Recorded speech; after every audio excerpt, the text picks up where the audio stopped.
Good morning all. Welcome to the Planning Committee. I'm Juliet Gill, I'm the Principal Planning Solicitor. You may note that we don't have a chair sitting at the front of the committee.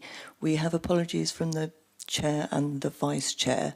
So where that happens, under Standing Order 52, members of the committee need to propose and second someone to be chair. I would propose Councillor Chris Atwell. He has the experience. I'm willing to endorse Chris as chair. Seconded. If everyone could just take the vote on that. By raising your hands. You go. Okay, we'll just give Councillor Chris Atwell time to come and take the chair, and then we will commence. Thank you.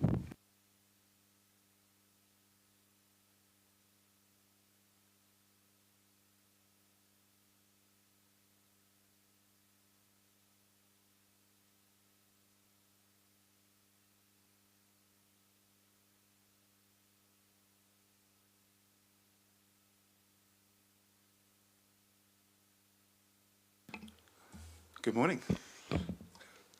Unexpected pleasure to be back in the chair this morning. Good morning, welcome everyone. I'm Councillor Chris Atwell, Chair of the Planning Committee for today. Limited public seating has been made available. However, the meeting is also being webcast to allow the public to watch remotely if they so wish. The public seating area is not in view of the camera used to webcast this meeting. Some housekeeping. If the continuous fire alarm sounds, please evacuate the room and public gallery by the stairwells. Do not attempt to use the lifts. Assemble by Queen Victoria's statue in Guildhall Square. In order to comply with the Guildhall Trust's fire marshal regulations, anyone who signed in at the Guildhall reception desk should sign out when leaving the building at the end of today's meeting. So may I draw everyone's attention to the fact that this meeting will be live streamed and everyone speaking via a microphone will be on camera, including those making deputations today.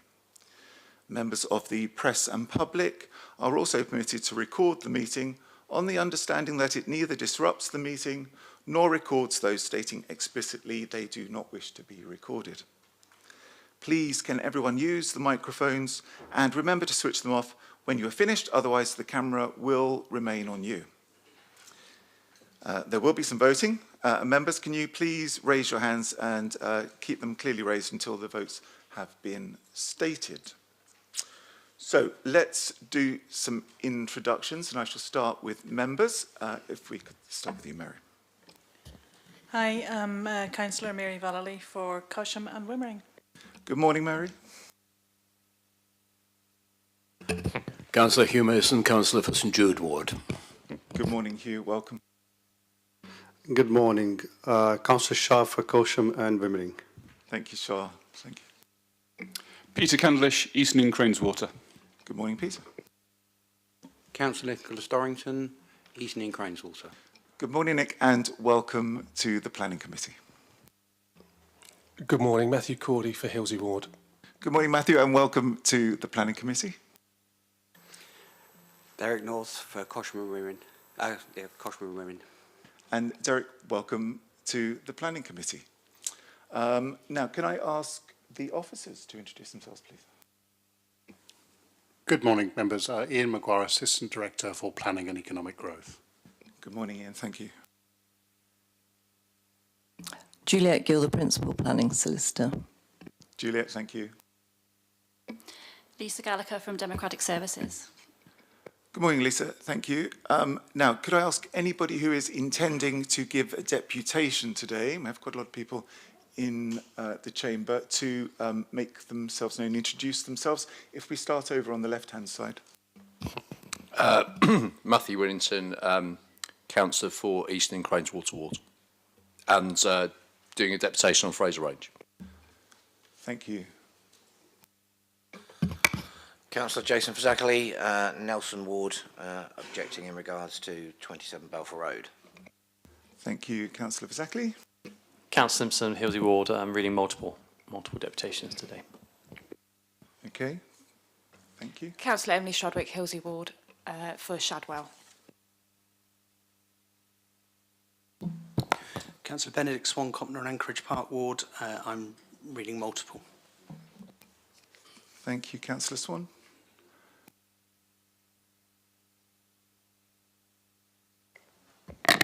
Stephen Patty, planning agent, regarding Fitzherbert Road.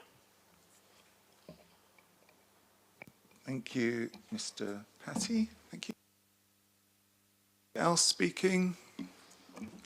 Richard Adair, member for Nelson Ward, make a deputation. There we go. Thank you, Councillor Adair.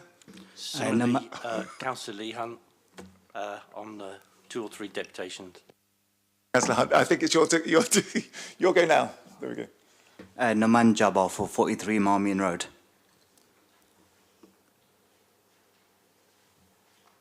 Thank you, Mr. Jabber. Thank you. Carrie Ann Wells, agent for Apple Court, representing 5 of the items on the agenda today. Thank you much, Carrie Ann. Through you, Chair, could Councillor Swan confirm which items he's proposing to speak on? Yes, I'm speaking on Kensington Road and Balfour Road. There's 2 on Balfour Road, aren't there? Which number Balfour Road? 121 or 27? Apologies, 27.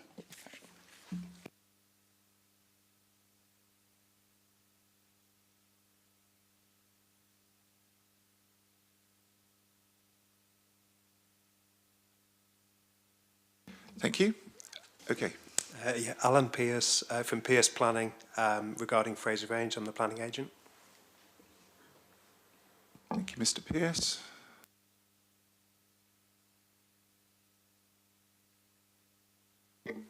Margaret Haskell for 27 Balfour Road. If I could ask you, just so we can all hear, just a little closer, thank you. If you could just, sorry, just... Margaret Haskell for 27 Balfour Road. Thank you, Mrs. Haskell. Thank you. Is that everybody who's intending? Oh, some more. Colin Morris for 27 Balfour Road. Thank you, Mr. Morris.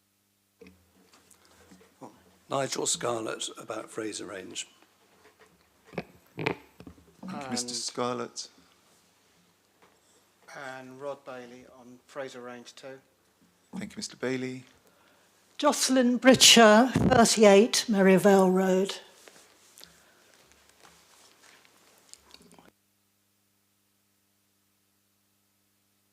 Thank you very much. Thank you. Shelley Vernon for 38 Merivale Road. Is Vernon. Thank you. Is that everybody who will be speaking today? Thanks, Chair. Dave Emmett, Port City Council, Head of Waste Services, talking to Almesbury Road.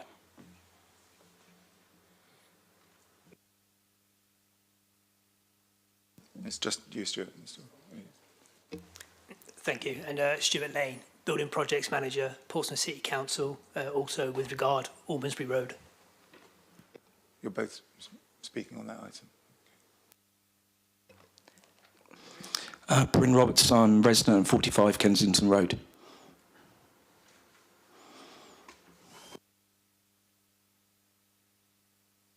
Sorry, was it 39?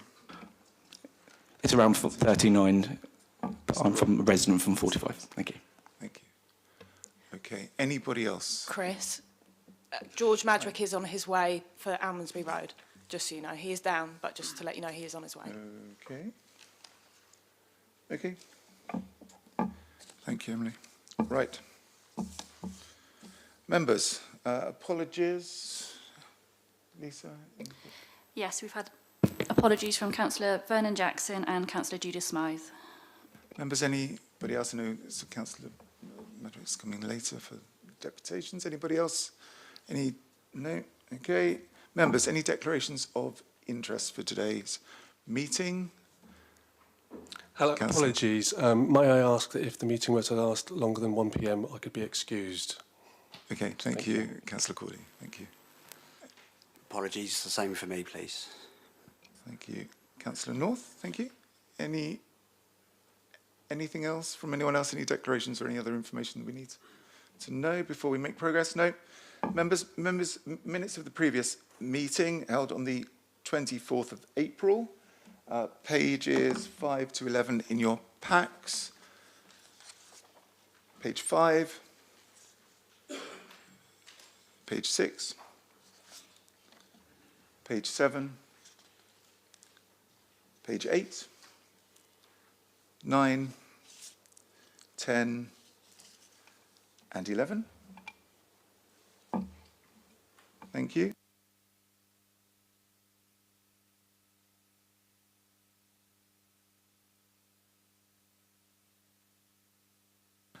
So good morning, everyone. So we have some new members. So I'm just going to take a moment just to explain the process that will be happening for new members to the committee. So we'll have some presentations of the applications from Ian Maguire, and then we'll have the deputations, so the people that have indicated they're going to speak today during the meeting. They'll give their deputations. We'll then move to questions from the committee, and then we'll move to comments, and that will be followed by a vote on the applications. Okay. Shall we... Oh, we're changing the order. For regular attendees, that will not be a surprise to hear me say that. We're going to move the last item to the top of the agenda, which is Merivale Road. The rest of the order will be as published.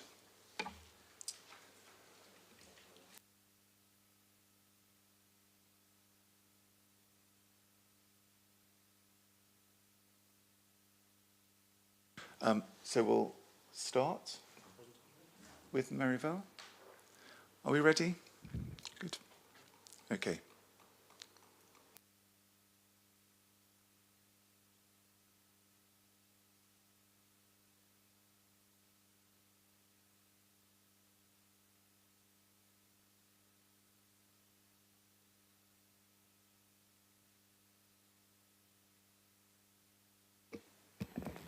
Good morning, members. 38 Merivale Road. Yep, there we go, that's the right one. This is an application for the change of use from a Class C3 dwelling house to a 7-bed person, a house with multiple occupation. There is the property. In an aerial view, should that help, the property in the street. There is the plan that members will be familiar with, the 50-metre radius around the property. As you can see, there are no other HMOs within the relevant area of search, meaning that the percentage mix for this area is 2.3%, well below the 10% threshold within your adopted policy. That is the existing property. You can see a conservatory to the rear. The proposal, there's the elevations. The proposal is to alter that conservatory and provide a further rear extension and dormer window, all as permitted development. So those operational developments do not fall for consideration today. The landowner has the right to undertake that work. And then the internal conversion of the property to provide 7 beds for HMO use. Each of those bedrooms is en suite and over 10 metres in size, including, or rather excluding that area below 1.5 metres in height. Consequently, only 22.5 metres of communal internal floor space is required. And in this case, as is laid out in the table on page 138 in my papers, the 28.14 square metres comfortably exceeds that. The application, therefore, is fully in compliance with the normal range of policies applied to HMOs.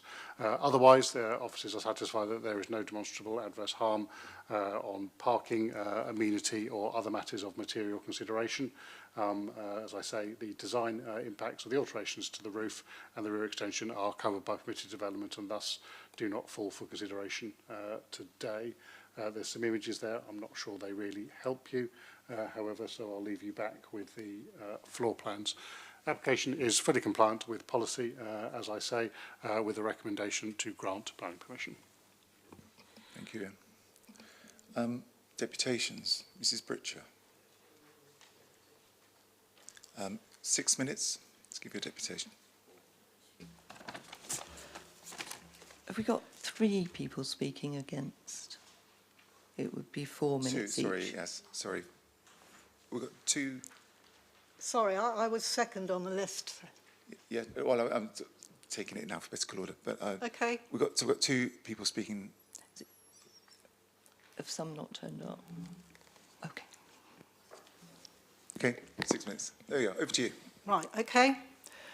So 4 out of the 7 bedrooms have plumbing and sanitary ware adjacent to or near the party wall, leading to potential flooding and contamination into the adjoining property, creating a health and safety risk. In accordance with recognised good standard practice, the original plumbing and sanitary ware was on the outside wall. The party cavity gap is approximately 25 millimetres.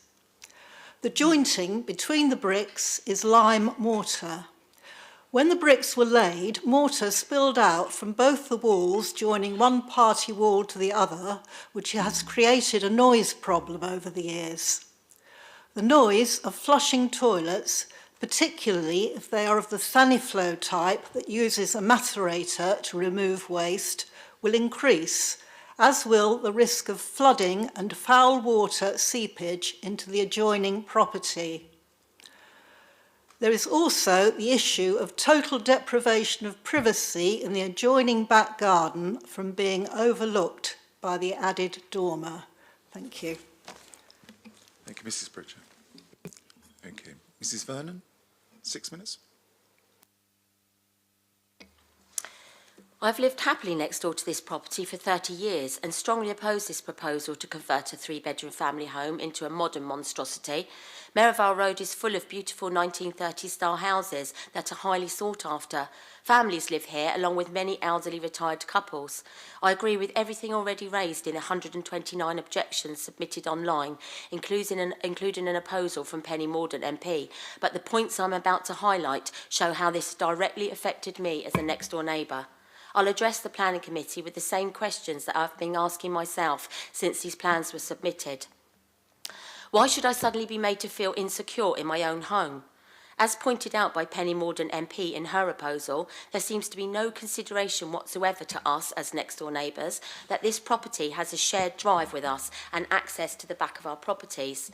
Instead of maybe 2 adults in a family situation using this, we have the prospect of 7 residents, their partners, their visitors, all using our shared drive. And going forward, we do not know who these residents will be or their backgrounds. The idea of this terrifies me due to a past traumatic experience where I was stalked by a serious sexual predator who was later convicted of serial rape. I hope this explains why I have a strong need to feel secure in my own home. And short-term rentals will encourage a huge turnover of tenants. We therefore won't be able to establish a trusting relationship with our neighbours. In the 30 years we have lived here, we have only ever had 3 different neighbours. People buy houses in Merivale Road to establish their forever family home, and some of the residents have lived here for nearly 50 years. We had security gates fitted 30 years ago on our shared drive to stop unwanted visitors walking around the back of our property, and our neighbours at number 38 have always been very happy with this added security. What will happen to these with the constant change of residents next door? We can't possibly assume that they will be kept locked, not to mention coping with the builders using our shared drive for such a long time while the work is carried out. I feel this will be a huge violation of my privacy, and I feel threatened that my security will be compromised to the point that this has already affected my mental health due to the reason previously mentioned. And why should this development alter the value of our home? Due to the prospect of this development next door, which quite frankly terrifies me, I have looked into the possibility of moving house. The committee report says loss of property value is not a material planning consideration, but after seeking an independent assessment from an estate agent last week, the effect of the proposed development next door would devalue our property by £50,000, proof of which is in this report that I've got here if anyone wants to see that. I have been advised that it will be extremely difficult to sell my house with an HMO next door, so I won't be able to remove myself from this horrible situation even if I wanted to.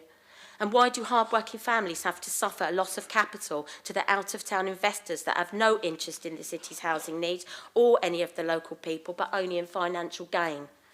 The property should be rented out for the maximum capacity of a standard family home. There is no place for a development of this nature in this area, and there is a lack of infrastructure to support it. This development would result in the loss of a family home forever. Approval would encourage developers to continue to outbid local people wishing to live in this area and therefore change its character. So why is a conversion of this nature acceptable? A house converted for multiple occupancy is not in keeping with the neighbourhood.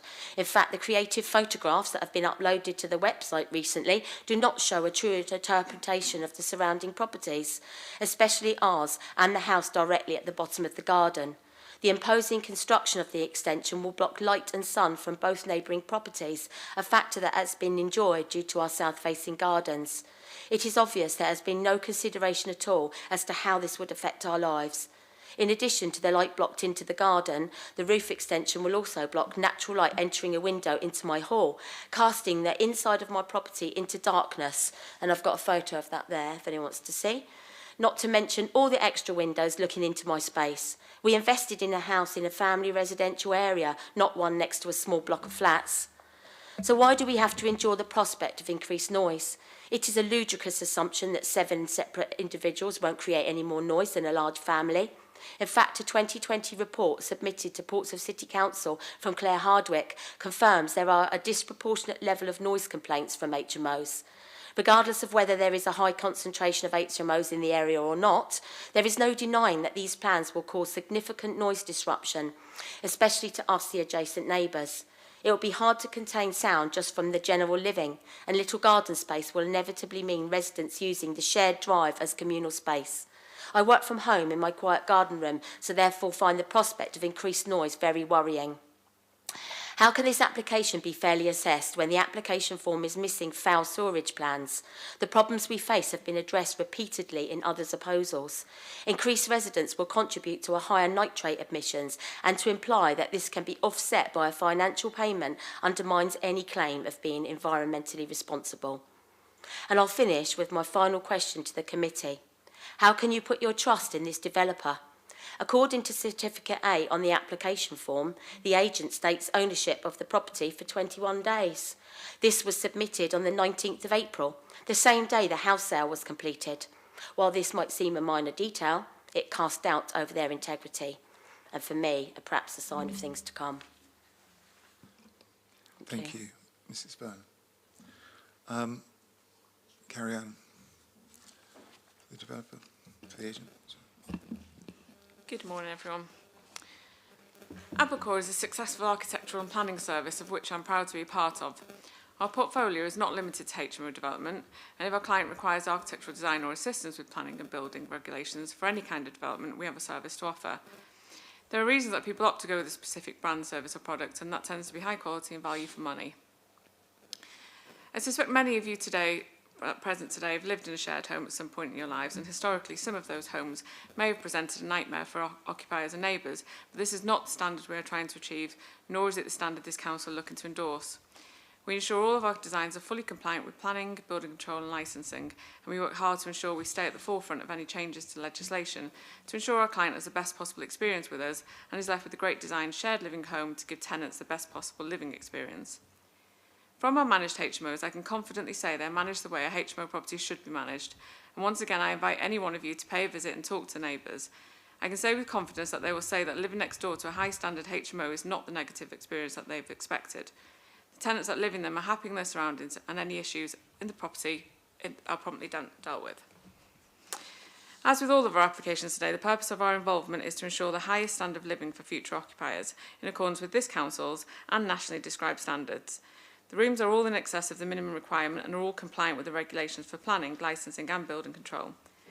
The architectural process involves much more than designing layouts, and there is a certain degree of engineering involved to ensure the buildings can handle the modifications.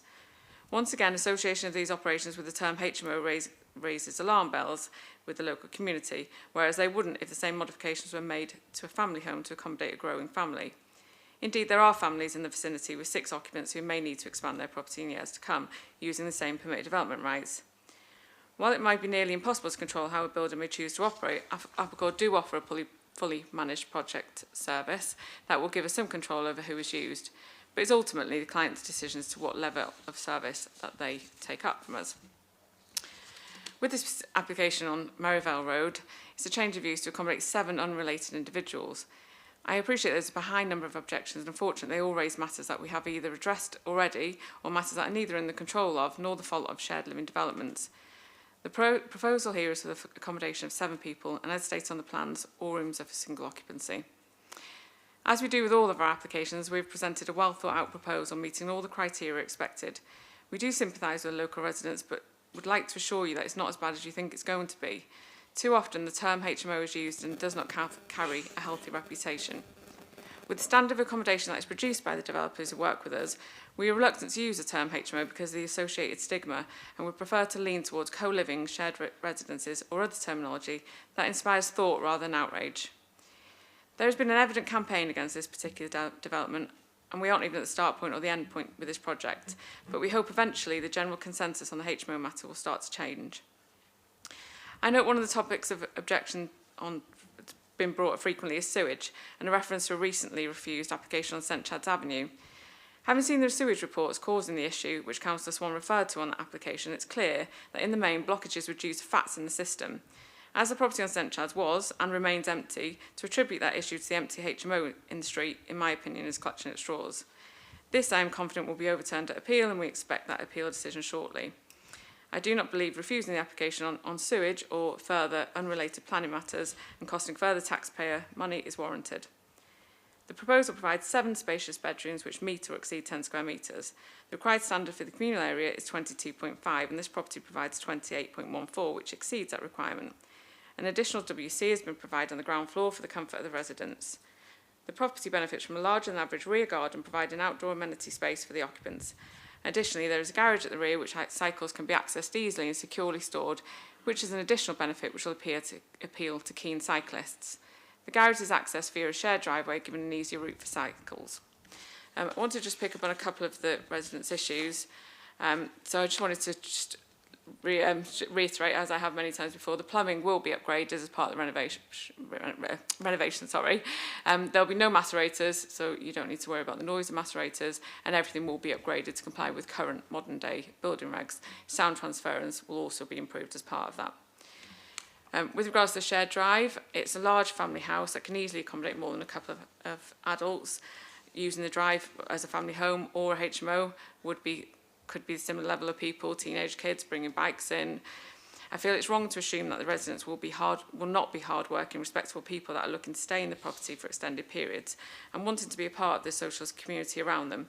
While I appreciate this can be concerning, I do not believe those fears are warranted. I hope that you support the officer recommendation for approval today. Thank you for listening.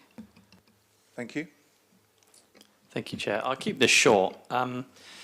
This, as you can see, there's been some very emotional deputations today. This actual application had 124 objections, and only 90 of those objections were considered before the officer put in his report. It's very unusual that we get an application put in before the deadline for comments is finished. So actually only 90 were given for the officer to make a report on, but then there was an additional 34. I believe that any residents that only gave their comments 5 days ago would not have had enough time and notice to come to read deputations today. I actually feel we're underrepresented today for this application. So I request the committee to defer to the next planning meeting so that we can have the correct amount of representation today from all of the residents that are unhappy, which are 124. Thank you. Thank you, Councillor Simpson. Ian, is that correct? 129 representations is the correct number. They've obviously all been reviewed, but yes, some were received as detailed in the SMAT, the 39 since the publication of the agenda. No new matters were raised in any of those deputations, and consequently there was no need to change the recommendation put forward, and officers are satisfied all those matters have been fully considered in the recommendation and are available for members' consideration today. Okay, thank you for that clarification. Members, okay, well, look, I think I'm minded to propose a motion to defer if people haven't had the opportunity to come here today to give a deputation. So I shall propose a motion to defer. I think that's probably the fairest thing to do, having heard deputations and what you've just said, Councillor Simpson. So I'm moving the moving the motion to defer until the next meeting to give people an opportunity to come and have their say. I will need a seconder for that if we're going to move forward. Yep. Thank you. Councillor Cordy, thank you. Write it down. Members, does anybody have any other views? There's a motion before us. Councillor Mason. To vote. I think we should err on the side of caution in this one, and therefore I would support your proposal that we should defer. Thank you, Councillor Mason. Anything else from anyone else? I feel that's the right thing to do in this instance. Okay, well, look, if there is nothing else, we've got a lot to get through today, I think. Those in favour of the motion to defer? Councillor Candish, are you itching to No, come in? Chair, I was actually going to make a comment because I think I shall probably be voting against the motion to defer. And the reason I will be doing so is my understanding is there are no new and relevant to the application pieces of information coming in, and the act of deferral will cost the council some time and money to do so. If there was new information coming in with new points or issues to consider, then I might feel differently. But my understanding, if I understood correctly, is that all of the applications have been looked at and there is nothing that changes the class of comment that has been made. Thank you. I mean, I think slightly differently. I think we consider each application on its own merits, and there might be some additional information that people might want to come on. I certainly want to hear as many people as possible and give people the opportunity to come here. Councillor Mason? I think, Chairman, that this is a matter for consideration of deputations rather than the information which was sent in as objections. And it is on that basis that I would support your recommendation. Thank you. Okay, is there anything else? Let's move to a vote. So those in favour of deferring until the next committee, please indicate.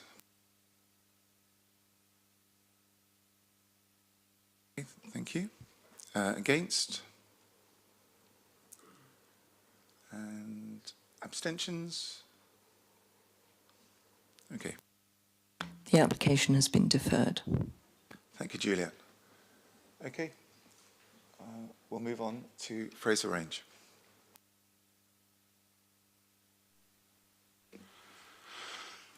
Thank you, Chairman. Fraser Range, Fort Cumberland Road, South Sea.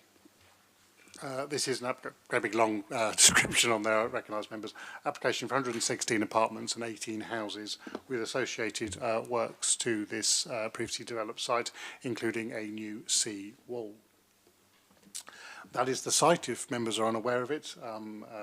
Previous MOD site moved into private sector hands and has been empty for a number of years, immediately south of the Schedule Monument at Fort Cumberland.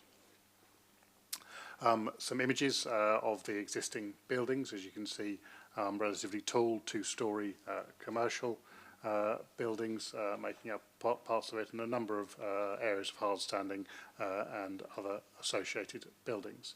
The buildings have certainly some architectural interest, and consequently the applicant has proposed, wherever possible, to retain a number of the buildings as well as supplementing them with additional structures.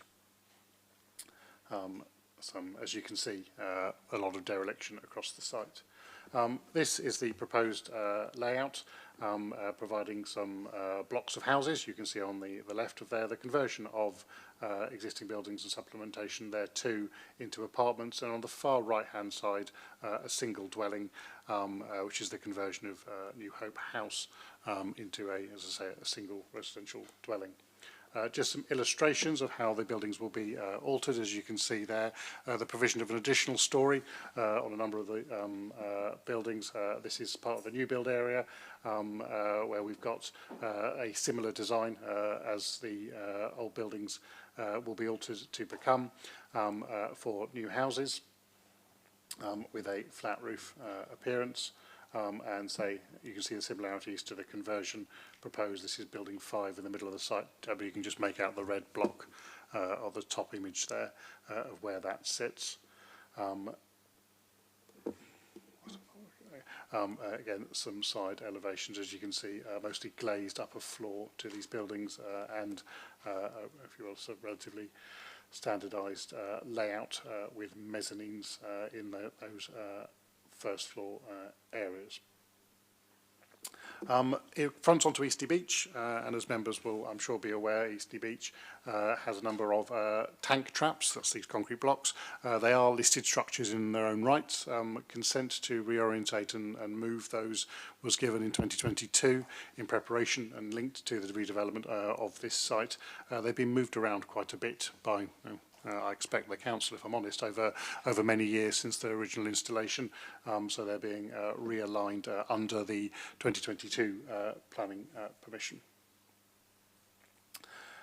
Sea defences. The proposal from the applicant is to provide new sea defences along the area of beach top that is in their control, and this is obviously necessary to protect the site and its heritage assets and new residents. There is an illustration of how the levels will be altered to provide new sea defences. As you can see, the beach placed on top of it, and you can see also there an area of new footpath going across the top of those sea defences, which I will come to in a moment. There is a fair way out to sea, but obviously that's the nature of views from sea. As you can see, the alteration infilling and enlarging those buildings, so it has an impact on the character of the area. Officers are satisfied it is not an inappropriate or harmful one. Some illustrations of landscape throughout the site. You can see across the bottom of this image the new footpath being created within the applicant's control. Obviously this speaks to the desire to have a national coastal path. They can only control the land it's in their control, but across the full width of their site they provided that new footpath which will be secured through this plan permission. As you can see, that pedestrian access is permeable into the site, which is not a gated site, to enable people to walk into the site should they wish. There is no intention from the applicant, is our understanding, to actively encourage people to come deep into the site, and certainly there's no vehicular access rights into the site for non-residents, but as I say, it is not a gated site under the landscaping schemes submitted, which are to be finalised and approved as part of the planning conditions. Opportunities for new landscaping are being provided, both hard and soft, through the site within the limitations of its coastal setting. Some other images there, and probably a good illustration of the limitations of the coastal setting. Obviously this site is naturally relatively barren because of its position out on the point of Eastleigh, so there's some limited opportunities for soft landscaping within sites such as this, and consequently the applicant has looked at ways of maximising the benefit for new residents by providing a mixture of soft and hard landscaping provision. Parking within the development, you can see there about 4 parking forecourts and limited on-street parking to provide for the needs of new residents assigned to the individual blocks and plots. The Section 106 heads of terms, just to give you the cover off for that. There's obviously off-site improvements to the site of importance to nature conservation. That's the adjacent Fort Cumberland Nature Reserve, often referred to there. So there is some land being taken to enable the widening of the access road, and consequently it is justified and necessary to look at opportunities for improvements to that sink for the management and maintenance thereof. Obviously there is a need to ensure the long-term maintenance of the heritage assets of the tank traps. That is secured through the 106 as well. There are some direct impacts that need financial contributions, nitrates to achieve nitrate neutrality, the travel plan, employment and skills plan, and then some off-site works for sustainable infrastructure. That's active travel opportunities, as well as the penultimate bullet point there, obviously the requirement to deliver and maintain the coastal defence, the flood defence for the site.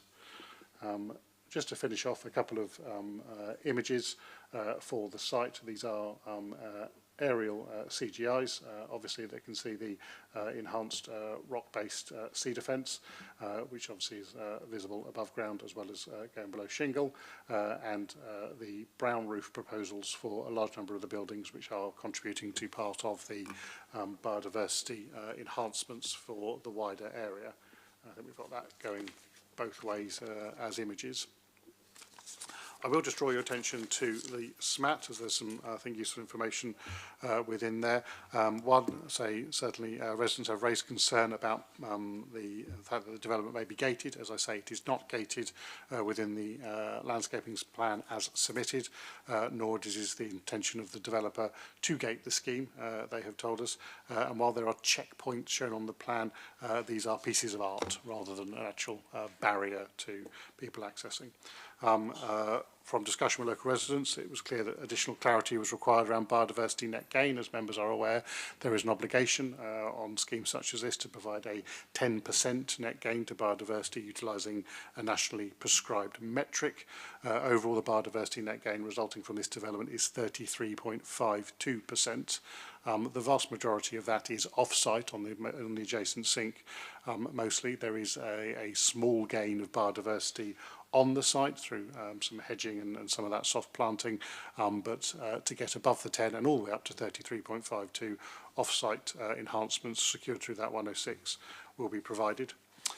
It was highlighted, and members, thank you, in the pre-agenda that we did comment about that the Police Designing Act crime officer had raised concerns, and we've taken the opportunity in here to confirm that those concerns were fully accommodated within the planning conditions, such as issues of lighting and landscaping.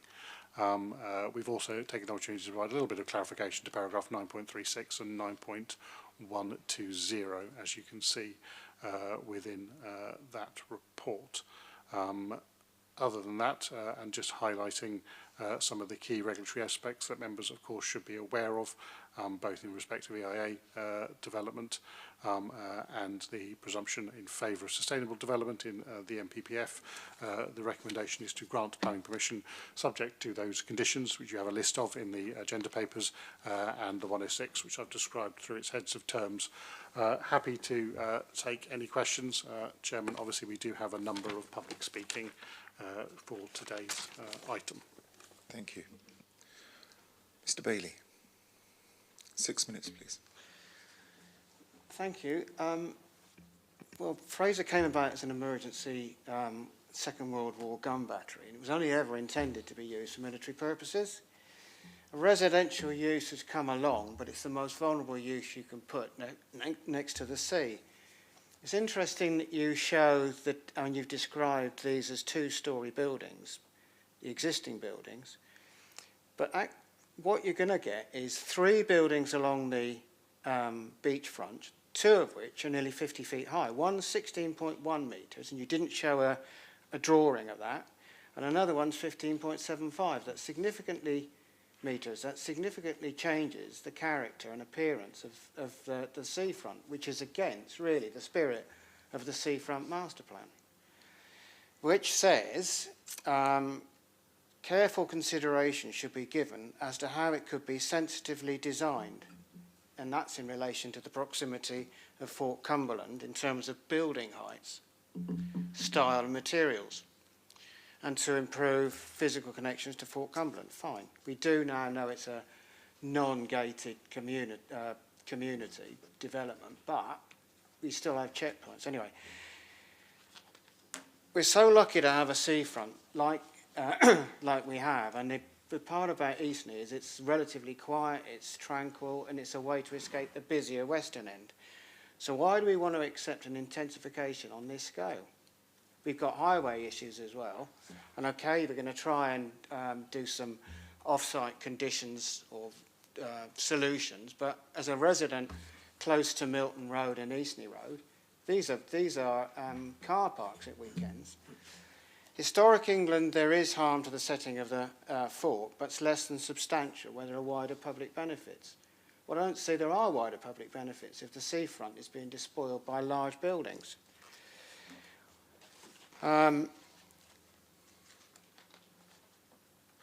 Why, too, if the requirement of the Seafront Master Plan is to enhance nature and biodiversity, why are most of the biodiversity enhancements being done on Portsmouth Council land?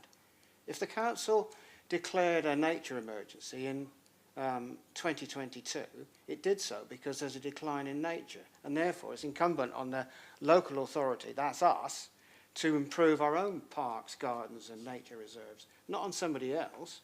They could provide some greater nature enhancements on their own site. It's 6.5 hectares. Why should we be doing it? We're saying they're putting, from those drawings, we're having brown roofs, but why not put solar panels on them? There's lots of issues with the design on this. And when we come to the sea defences, why, if the landowner buys a site next to the beach with derelict buildings, has he not disclosed to the Environment Agency the condition of the eastern section of the seawall? He's the one introducing the most vulnerable land use to this site at the harbour entrance, which is subject to extremely strong tidal streams. The officer's report says these can be conditioned. I say if the applicant is a responsible landowner, he should know what the condition of his sea defences are. Otherwise, how does he know what to bid for the site from the previous owner? The same goes for the beach. If we, as a result of a legal agreement, that's we, the public, have got rights of access across the beach, but the landowner is Orange Star, they own the beach now, and they've got to manage it for the next 100 years. But right now, they and their predecessors haven't cleaned up the marine structures, which are hazardous to us. So is that symptomatic of how we're going to manage this going forward? I think we're exposing ourselves to a big risk here.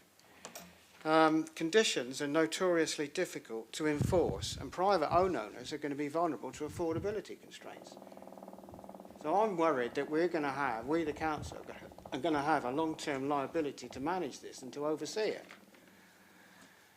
None of the statutory bodies here are really, including the Environment Agency, are really positively for the development. What they're saying is they'll withdraw their reasons to refuse based on the conditions. But how do we know what the conditions are going to say if we don't even know the condition of the eastern section of the seawall? That means these you members are going to be agreeing to consent to a development that you don't know is safe. I don't think that's right. So I can't accept this development is compliant with the Seafront Master Plan, or it is a sensible and responsible development that we should be worried about, that we should have to continually manage. Thank you. Thank you, Mr. Bailey. Mr. Scarlett. Good morning. I won't try and repeat everything that Rod has said, but I would say for some considerable time I've had severe misgivings about plans to build a residential development at Fraser Range. The current proposals have done nothing to change that view and remain wrong for the site in so many different ways. Recently, 4 of us had the opportunity of meeting the planners in the offices opposite, and we put forward our main objections, which include disturbance of protected species, loss of habitat, harm to the setting of scheduled ancient monuments, significant flood risk, increased traffic and pollution, and failure to follow the principles of the Council's own Seafront Master Plan. On the wildlife aspect, I asked the question as to why the planning department had not insisted on breeding bird surveys in advance of a formal decision in the light of the presence of protected rare species. Actually, I first mentioned this in November of last year. It is clear from John Slater's letter in 2009 that the legal position required such surveys or the council would be guilty of sanctioning criminal actions. In 2009, there was one notable species present in the area, the Dartford warbler. Now there are 4, 2 of which are on the red list. These are the Dartford warbler, black redstart, greenfinch and linnet. This is just one technical reason why this application should not proceed at this stage. Additionally, the figures for biodiversity, I simply don't understand as to how it actually improves the area itself. This is not really an application that should have left the drawing board in the first place. There's no current residential development right on the seafront anywhere in Southsea, let alone 5-storey blocks, which that showed on the last picture. It is completely at variance with the Council's own seafront master plan, which was only adopted in 2021, following considerable public consultation. Instead of allowing a massive development which will also ruin the surroundings of the Scheduled Ancient Monument Fort Cumberland, the Council should therefore follow the principle of its own master plan and preserve this unique area of Portsmouth for residents and visitors alike. The issue of flood defences has already been mentioned, and it's huge. It's also clear that the Environment Agency are still not entirely happy about it. I know of 2 individuals at least who are contemplating buying within this new development, but both have thought again because they see the potential flood risk and the potential expense required either by them or by the council. Neither the council nor individual owners should have to meet that cost. As Rod said, 5 years passed since this was considered, and a better survey could have been done of the existing sea walls. I don't see the committee has enough evidence on this aspect alone to recommend approval. I also question the site's inclusion in a strategic housing alliance in the area, in the new city plan, because it's not a strategic location. It's a peripheral location next to the beach where the seafront and heritage nature conservation rules should apply. Strangely, it's exactly the same number of units which was applied for in this development, but added to that list in advance of the decision by this committee. Adding extra traffic and pollution to an already grossly overcrowded and polluted city in an area which is currently unique and tranquil is simply mad. And it certainly doesn't meet the criteria of proven benefit as opposed to substantial harm as required by the National Planning Policy Framework. In your hearts, you have to think this is simply wrong. I very much hope that when you examine the whole proposal in detail, consider all the pros and cons for the people of Portsmouth and the visitors, you will vote against this entirely inappropriate development. Thank you. Thank you, Mr. Scott. So we'll now hear from the agent, Mr. Pearce. 6 minutes. Thank you, Chair. Good morning. My name is Alan Pearce and I'm the agent for this application and represent Investin PLC, Orange Star Capital. I'm a chartered planner with over 27 years' experience and I predominantly work on previously developed regeneration sites like this as opposed to greenfield housing. Our involvement in this fascinating site started midway through the determination process in July 2022. We were appointed to peer review the submission material and determine compliance with planning policy and recommend a way forward. Our conclusion was to work with PCC officers to amend the proposals and address the valid design and impact concerns expressed at that time. We were then appointed as agents and, working with the existing team of experts, worked diligently with PCC officers who have been very thorough and left no stone unturned in their assessments. We have also directly liaised with the Environment Agency, Coastal Partners, Historic England and Natural England to obtain support for the technical aspects of this proposal.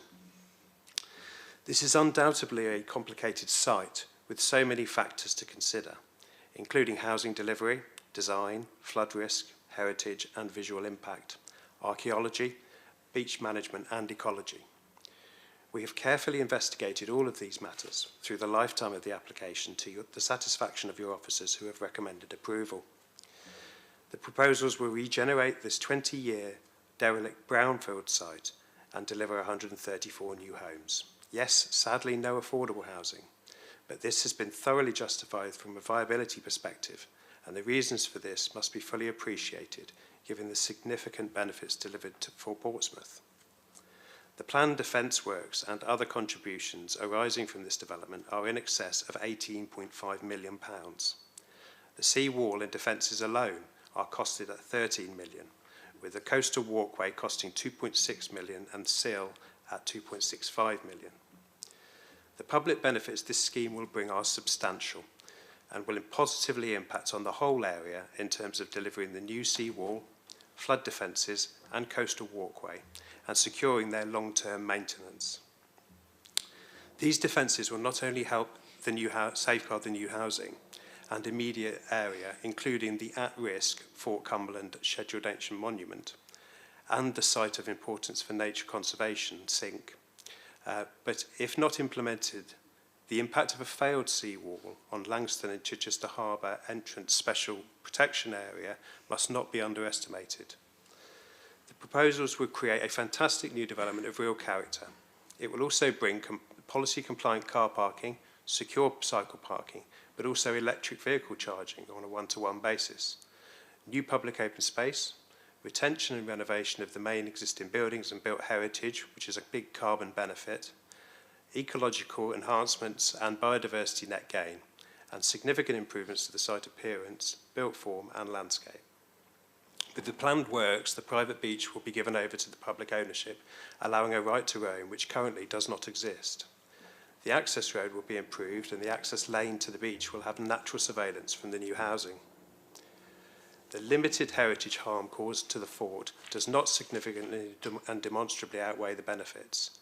Benefits like brownfield regeneration, housing delivery, improved public realm, sea defences and beach management, historical information boards, a stop to the antisocial behaviour and vandalism of the property, employment during construction, and future management, and increased patronage to the local shops and community. It also means 134 less homes on greenfield sites. The planning journey has been a long one, but this does demonstrate the rigorous process undertaken. Many questions have been rightly asked and answered. Comments raised today about flood defences, alternative use, biodiversity net gain, and bird population, among others. The proposals will build on previously developed land, which is underutilised and in a sustainable location. I am very pleased to see the full council approval of your emerging local plan yesterday. Indeed, the site is allocated for housing in this Regulation 19 document, and so approving this application will reinforce your housing delivery strategy and replace decaying flood protection infrastructure. The design changes we have made respond to the historic layout of the site, preserving visual connections between the fort and the sea, and enhancing the appearance of the architecture. The proposals have been agreed with key statutory consultees and PCC officers and are in accordance with the policies in the development plan and NPPF. There are no material considerations that would lead to an alternative conclusion. Where residual issues require further investigation, these matters can be addressed through suitably worded conditions. We hope you agree with your officers and approve this planning application. Thank you all for listening. Thank you, Mr. Pearce. Councillor Winnington, 6 minutes or thereabouts, please. Thank you, Chair, and thanks for having me here, colleagues. I'm here to represent the views of the people of Eastern Craneswater wards in regards to this application. In total, there were 55 representations from people who live in Eastern Craneswater, of which 50 were opposing the application, including Mr Scarlett, who you've already heard from today, and 5 were in favour of the application. I'll come to the 5 who were in favour first, because actually they were pretty much all from the same hymn sheet in terms of they were looking forward to having a derelict site redeveloped, and that was in their words.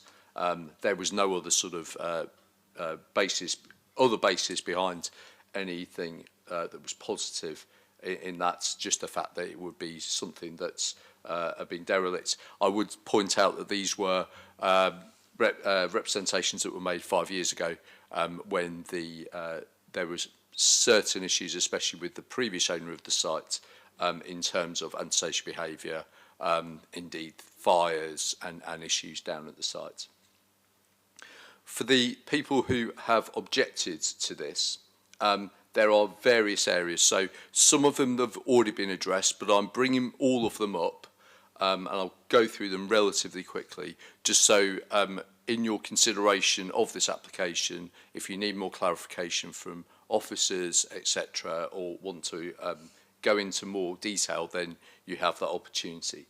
The first one, which has already been mentioned, is traffic. Traffic and effectively congestion.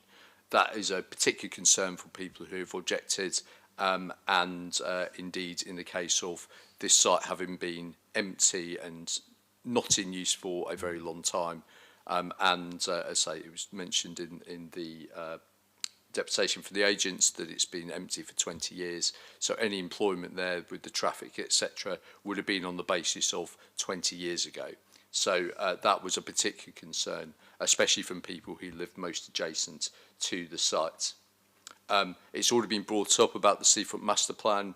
Is this compliant with the Seafront Master Plan, or is it not? And that was another concern that people had in terms of saying, we don't think it is. So that would be something you really need to consider in making this decision on this application. We've heard about the bird survey. Mr Scarlett mentioned that in particular. And again, there was a general concern, and I'll bring in the sink as well, about the effect on birds, on nature in the area.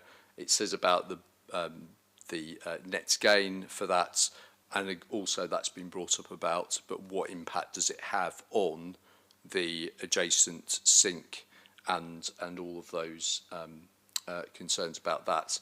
And is it a site that, do we have birds there that are that would be affected and would no longer be able to nest and roost there? And indeed, that would that site have an impact on us not having as much birds and nature in that area as possible?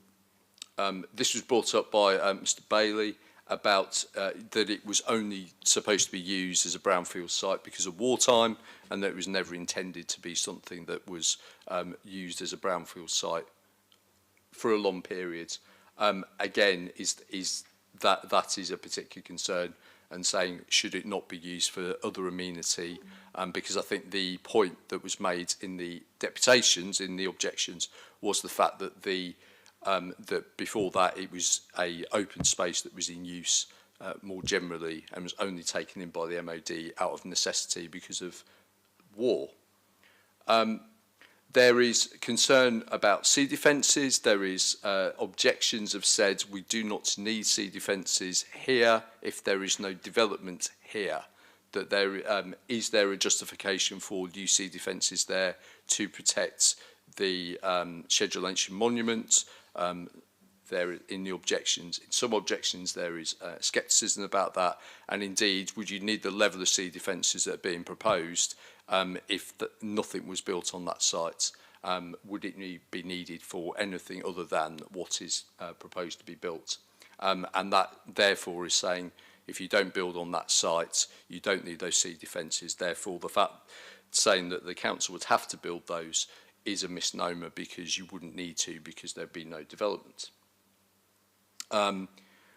We talked about the beach usage, particularly we have people, it is our informal naturist beach down at Eastney, and though it's not a formal naturist beach, it is something that has been used as a naturist beach for a very long time.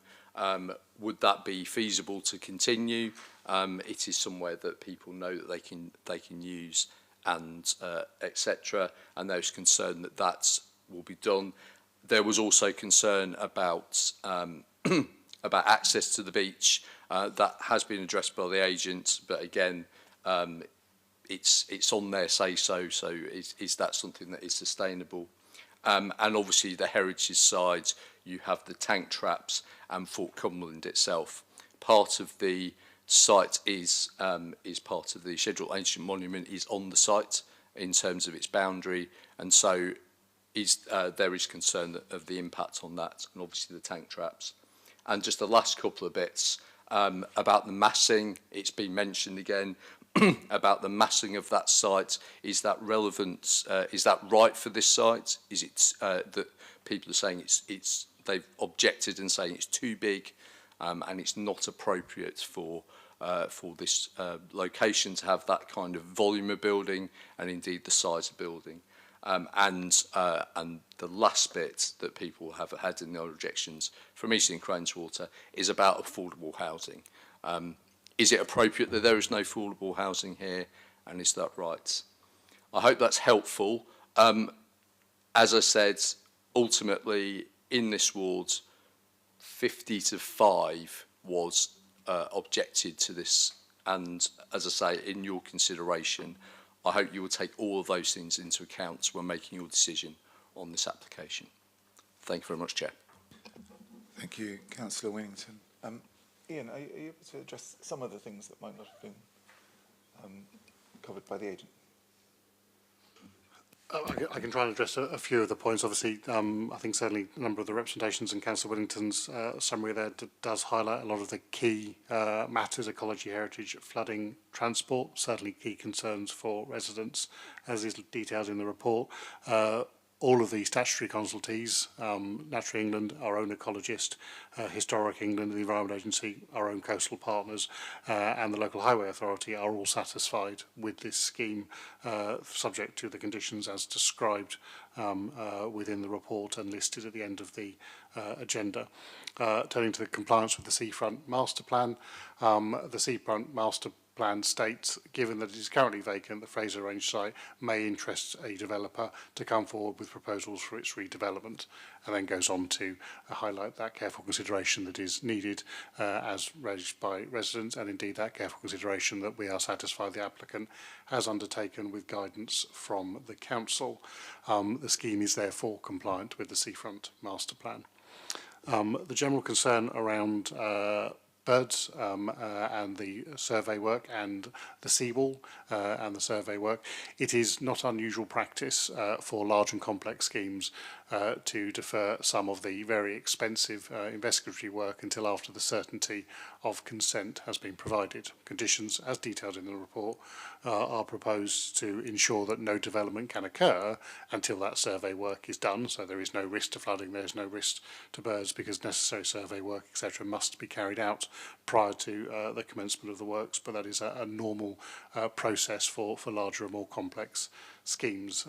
To be blunt, so there is challenging viability on sites such as this, so much so that they can't afford to make a contribution to affordable housing, to expect them to have gambled a lot of money on additional survey work when they have no confidence whether the planning committee will give them consent or not would not be a reasonable expectation of a developer.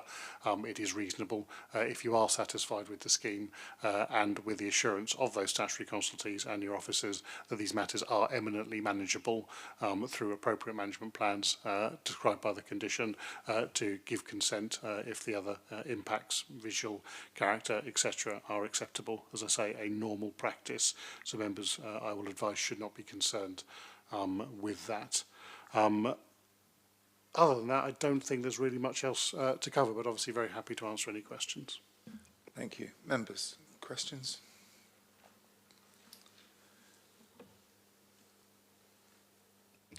Chair, could I just confirm in terms of access to the site? So we saw, I think many people here will be enjoying the new sea defences and the promenades that are being put together further towards Old Portsmouth. And I noticed that in the visual that you put up, the walkway that was between the development and the sea was of a similar kind of characteristic. Can I just confirm that access to that in the current situation will be through the new slightly widened access road, and there will be a direct path from there down to the beach promenade and overview that was shown? Yes, so currently the access from the public accessible access road, there is a route south along and outside the site, so outside the applicant's control, that takes you onto Eastney Beach, and it is the common routing from the Fort Cumberland public car park to the beach, and that would of course remain. There's obviously access along the beach as well to provide through that, and as part of the final negotiations associated with the 106, we'd obviously be looking to secure specific mapped routes of access so that we can, where they do fall within the applicant's control, ensure that we secure the necessary permissive access to provide access to their bit of land, their bit of that new access pathway. And to be clear, is that a condition that we need to be addressing in this session now, or is that something that will follow? It's something that officers would recommend you delegate the full drafting of all the conditions and the final wording of the Section 106 agreement. We are recommending you delegate to officers. It can take, unfortunately, a number of months to settle agreements. Any pre-commencement conditions require prior approval from the applicant, for example, and the lawyers get involved with the 106, so that's back and forth quite a lot, certainly, and more than happy if when we get to a motion, if it is a positive one, an expressed issue that you absolutely want to see a permissive access right within the applicant's control. Obviously, we can't do that on land they don't control, expressed within either the conditions or the 106. We can minute that and ensure that forms part of the resolution and subsequent final negotiations. That's something I'll be covering when I come to my comment. Thank you. Members, comments? Councillor Mason. The first thing I think I need to say is that as someone who was here 15 years ago, this is infinitely better than A** 26996/AP, which we considered in 2009. I am also very concerned about affordable housing, as you know. But I think that the money which is being spent on the sea defences, I understand that that will make that affordable housing will not be possible because of the works. 30 million is no small sum. And I think this is a good scheme.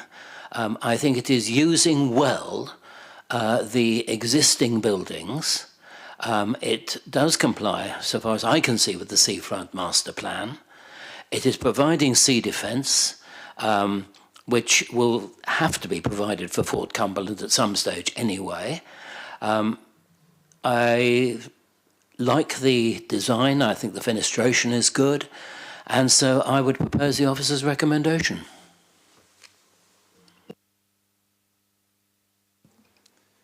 Thank you, Councillor Mason. Members, comments? Let's go.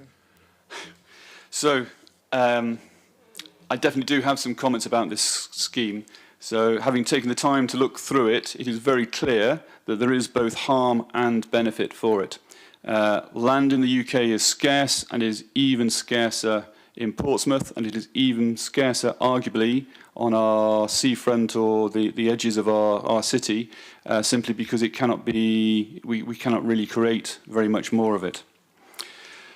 As an Eastney Craneswater councillor, I'm also very much aware of the concerns that people have around traffic. We are inevitably adding additional vehicles to the road, which will put some additional pressure on them. I think there is an intangible loss from this scheme, which is around solitude and quietness. There are very few places in this city where you can go for that, and that is actually available down at the far end of Eastney, something which the naturist community have identified, but also the people who go down there for the wildlife. And those people who don't go down there for the wildlife, but kind of know that wildlife has that place down there to go to.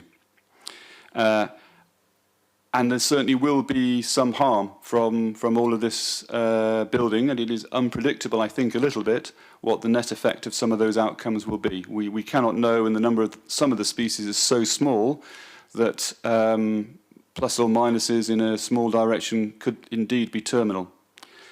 However, if I look at the other side of the ledger, I see the retention of historic buildings and historic sites, which are visibly declining.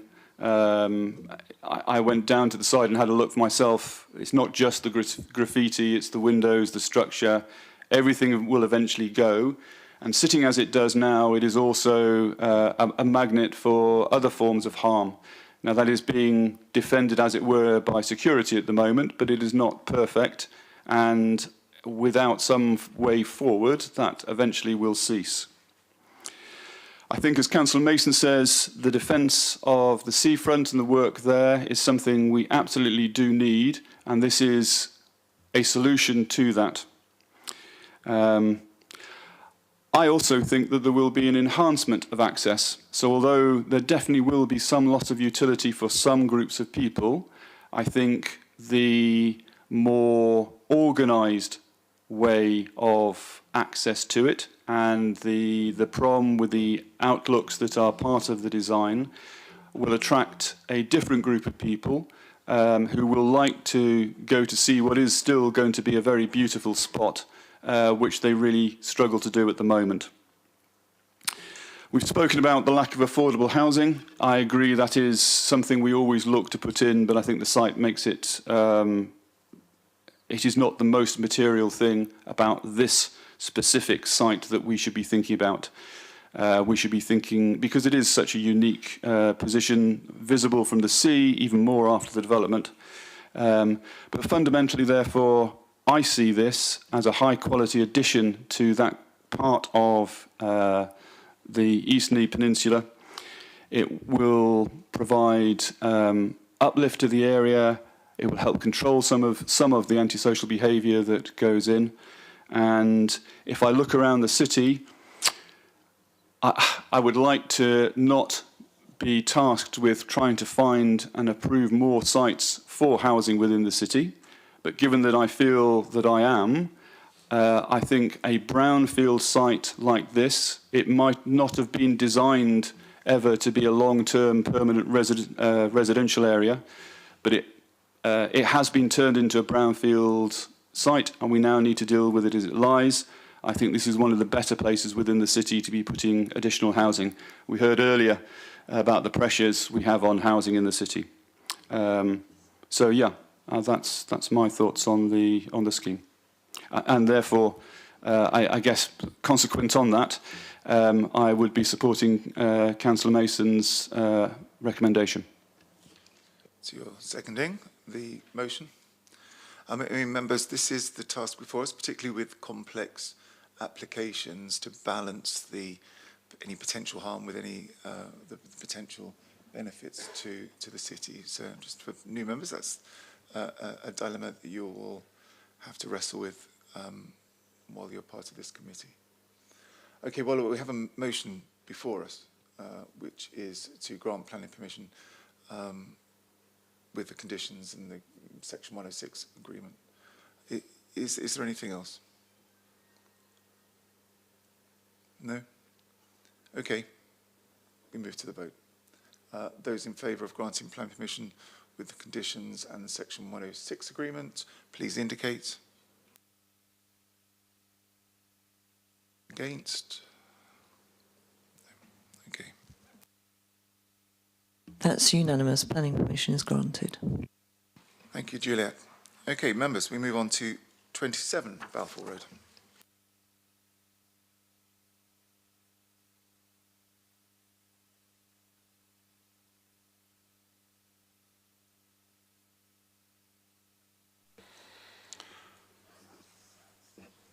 Thank you, members. 27 Balfour Road. This is the change of use of a Class C3 dwelling house, again to a 7-bed HMO. There is the property. As you can see, again in an area of no existing HMOs, so 1.45% HMO mix in this case. There is the proposed floor plans. As you can see, again, some alterations to the dwelling, including alterations to the roof to enable 7 bedrooms. In this case, ensuite bedrooms on the ground and second floor, and the 3 bedrooms on the first floor have a shared bathroom. The size of all the rooms is laid out in the report on paragraph 8.10. And as you can see, all the bedrooms exceed the 10 square metres, meaning the 25.3 square metre communal space exceeds the 22.5 requirement, and it is therefore fully compliant with your policy on internal space standards, as well as the mix and balance policy. The scheme otherwise satisfies your plan in respect of parking, amenity and character, and as a compliant scheme is recommended for planning permission subject to conditions as proposed. Happy to take any questions. We'll just say, yeah, there's no additional comments on this map, so just public speaking. Thank you. So, first, to give deputation, Margaret Haskell. 6 minutes, please. Good morning. We live at 23 Balfour Road. The main house footprint of 27 is the same as ours. These are 3-bedroom properties. I will be referring to the Council's document, Standards for Housing in Multiple Occupation, which the committee have been given some copies of, September 2018, as used in the committee report. This will be known as HMO document from now on. The Technical Validation Officer report dated the 3rd of the 4th 24 concerning bedroom 1 highlights the ceiling is too low in some areas, yet this has not been mentioned again. No actual width and length measurements have been provided to check legality.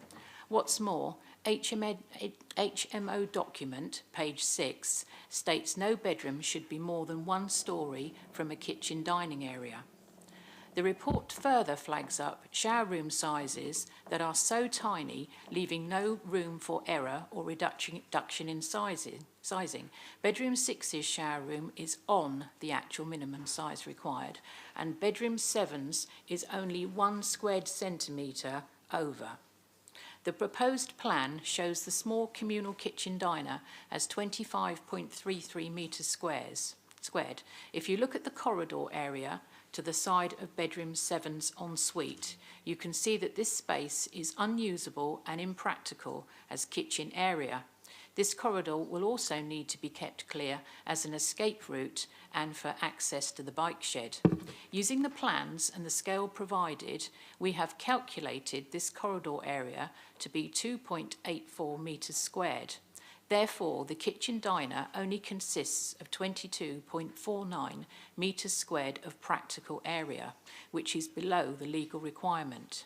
Cramped, inadequate rooms will be detrimental to mental health. The first floor demonstrates the proposed overdevelopment of this property. After removing 2 chimney breasts, replacing 2 walls and part of another, the total living space will only be increased by 56 centimetres squared. Bedroom 5 only exceeds the minimum size requirement by 5 centimetres squared. It only has half of 1% margin for error. Moreover, referring to document HMO under space on page 2, the committee should see that, it states unusable space includes circulation spaces behind doorways. Therefore, bedrooms 5, 6 and 7 are all below 10 metres squared of usable space. This would also bring the en-suites below minimum size standards.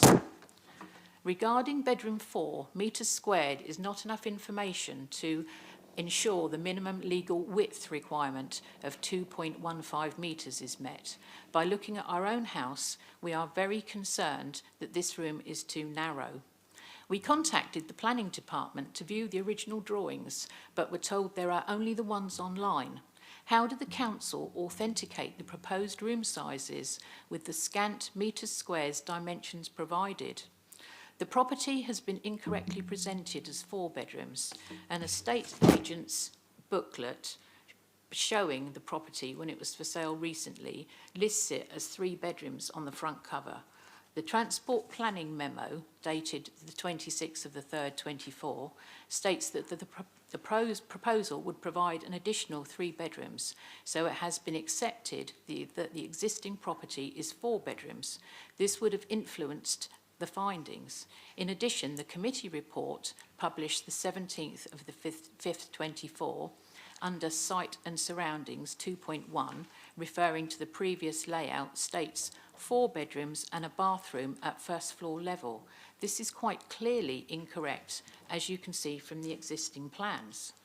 Furthermore, the committee report under the proposal 3.3 refers to the construction of a rear extension. Nowhere in this proposal is a new rear extension mentioned. Under Standard of Accommodation 8.12, it incorrectly states, I'll quote, more detailed guidance removes the requirement for a dining room.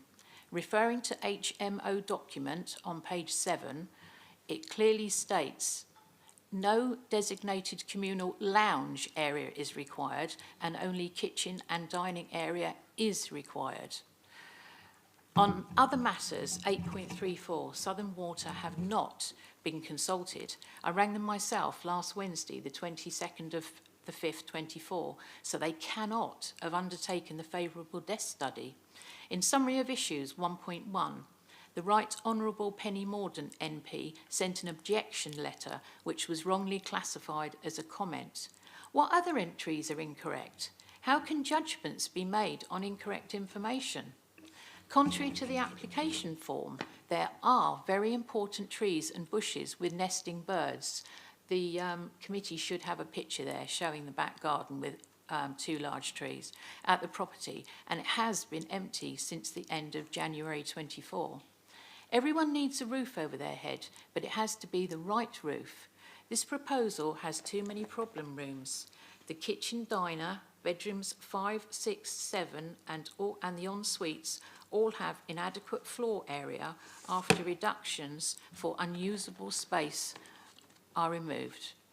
There remains questions over bedroom 1's height and bedroom 4's width.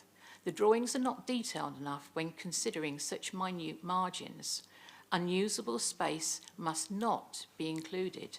The Housing Regulations Committee comment is, quote, based on the plans provided. However, there is not sufficient detail to make an informed decision. Can you honestly say you have been given correct, adequate information to make a judgment? If this proposal is allowed to go ahead, Portsmouth City Council will be passing substandard housing. Thank you for your time and for listening. Thank you very much. Okay, Mr. Morris. 6 minutes, please. Good morning. We're direct neighbours and number 27. We live at 29 Balfour Road. I'm going to refer to a document committee report on 27 Balfour Road dated 17th of May 2024 for objections and counter-arguments. There are, as we've just heard, numerous errors in this document. Site and Surroundings 2.1 mentions 4 bedrooms and a bathroom on the first floor. This is the first of several references to number 27 being a 4-bedroom house. It is a 3-bedroom terrace house as marketed by several estate agents. 3.3 says the development will involve the construction of a rear extension and dormer, which are permitted developments. This is another error, as there is already an existing rear extension built approximately 25 years ago, which is used on the plans. This is crucial as the plans have to be fitted into the existing structure, as opposed to building an extension to meet the minimum room sizes. This area forms part of the proposed kitchen diner, which we feel does not meet the minimum size standard for the room. Consultation 6.4 mentions bicycles having to be wheeled through the house. Looking at the plans, if you look, it is an incredibly difficult route to get from the front door to the cycle shed. How is this going to encourage using a bike? This shows the proposal is about minimum room sizing, maximum number of rooms, and not about the usefulness, longevity and quality of the accommodation for those who will live there. Comment 8.5. Lots of residents have lived in this part of Balfour Road for more than 10 years.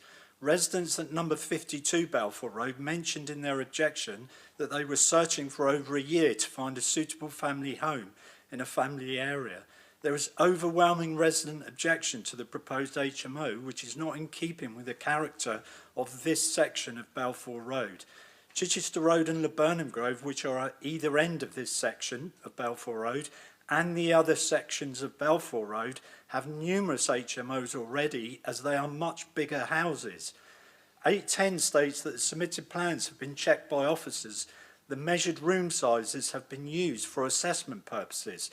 What checks have been carried out? Has the building been checked? We have also checked the plans and are convinced there are questions around the size of the kitchen diner, width of bedroom 4, and other rooms which barely meet the minimum required size.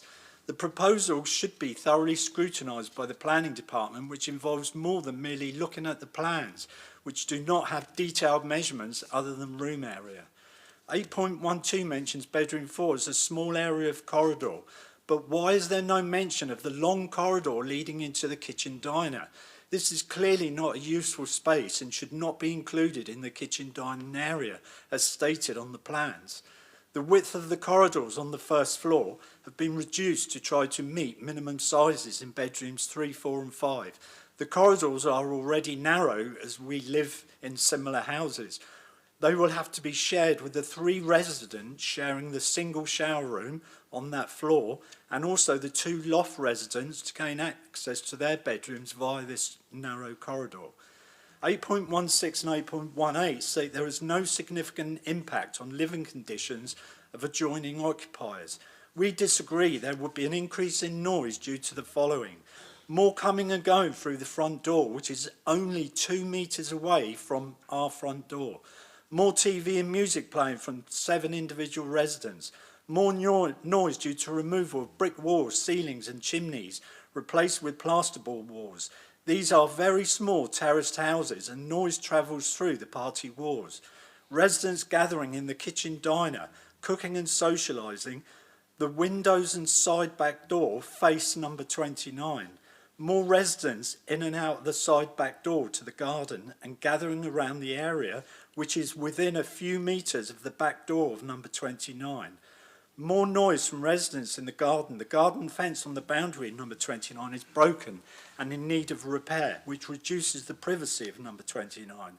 In a family, noise can be controlled, usually by parents.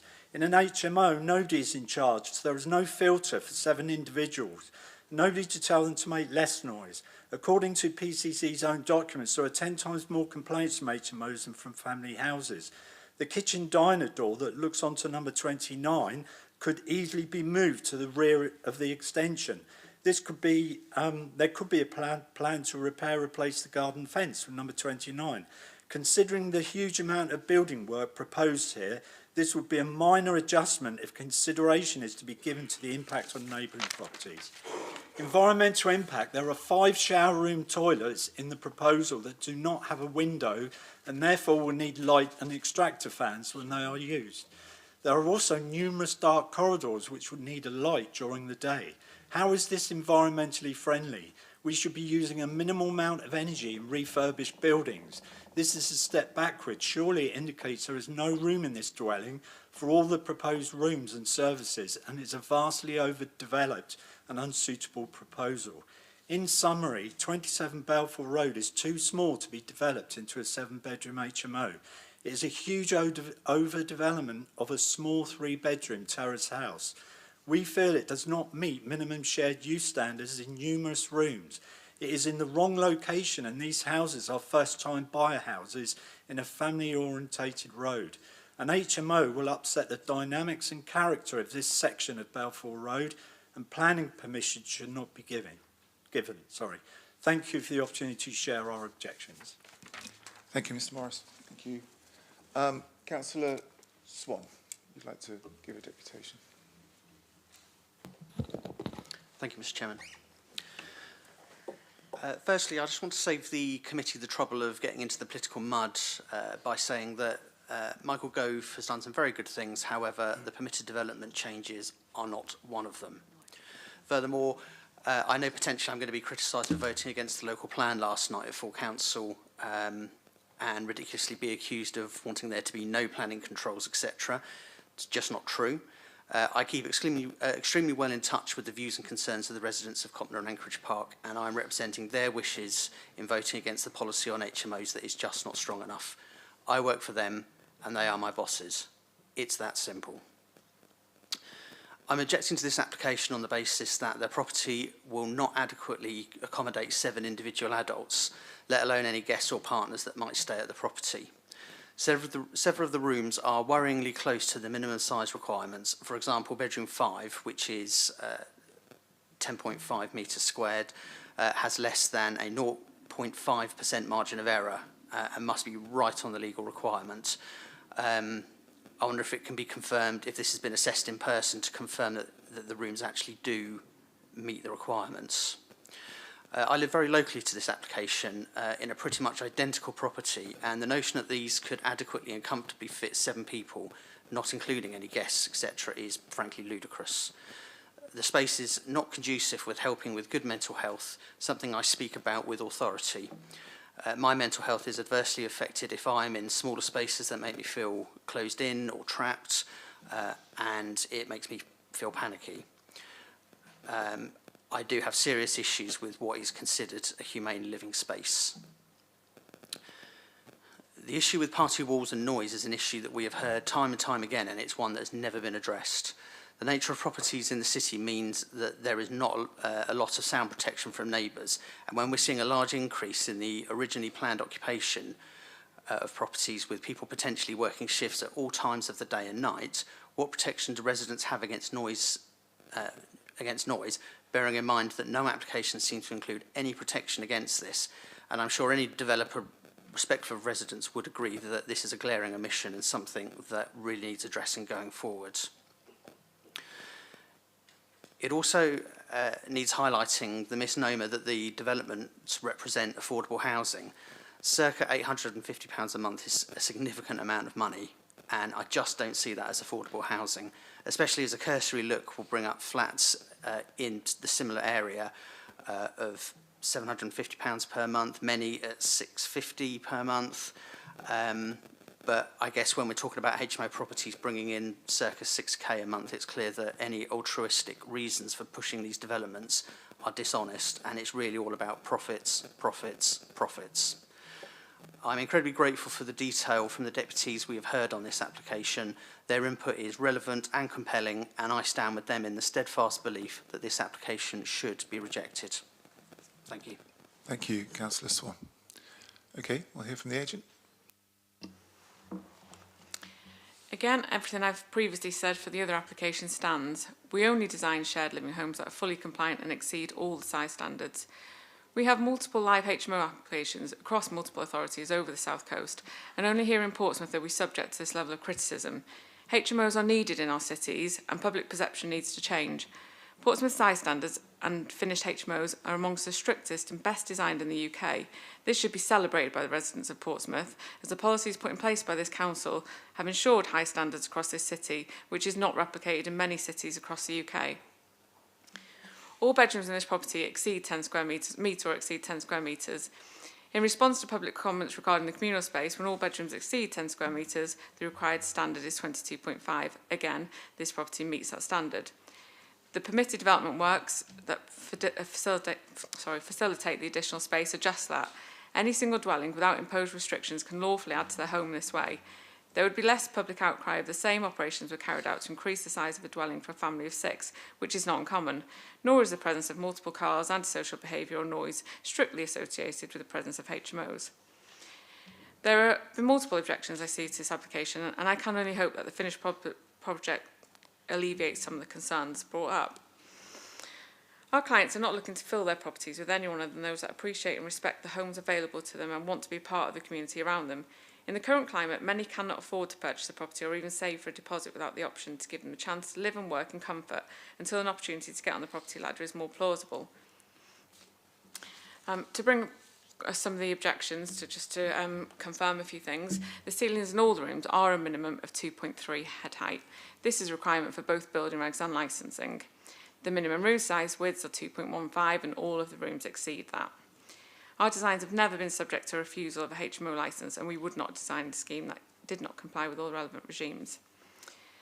The owner of 23 Balfour made mention to the 10 square metre rooms being small and inadequate. 6.5 is actually the minimum size required. Bedrooms of 10 square metres are far in excess of that. There was a mention of taking cycles through the house. This is a way of life for many residents in Portsmouth. Not everyone has the luxury of rear access, and those tenants who have an issue with doing this would therefore choose another property. I also wanted to confirm that planning officers regularly attend visits on projects that haven't started and actually finished projects, and they do measurements, and yes, they can absolutely be sure of the integrity of the drawings. Councillor Swan made mention of humane living spaces.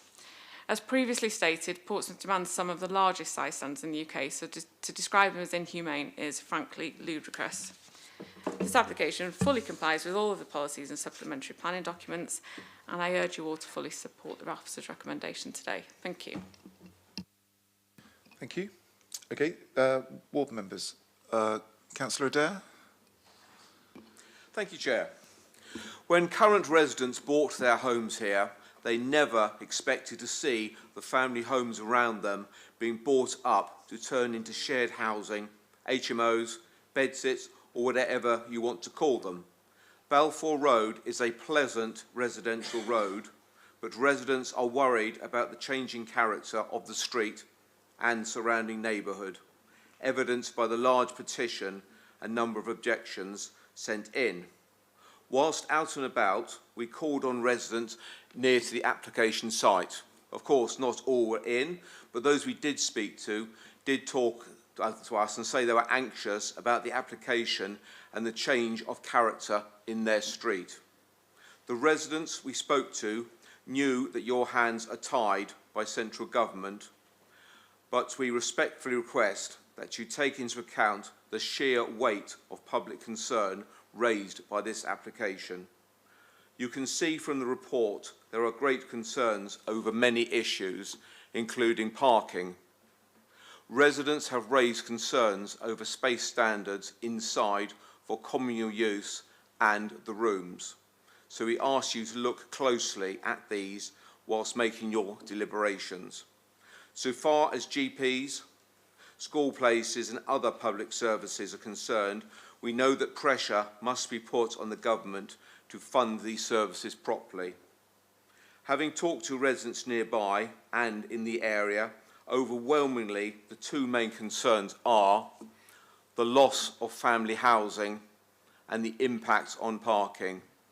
If you are minded to grant the application, then we further request that this committee writes to the leader of the council and portfolio holders concerned, requesting that a review of parking standards for HMOs.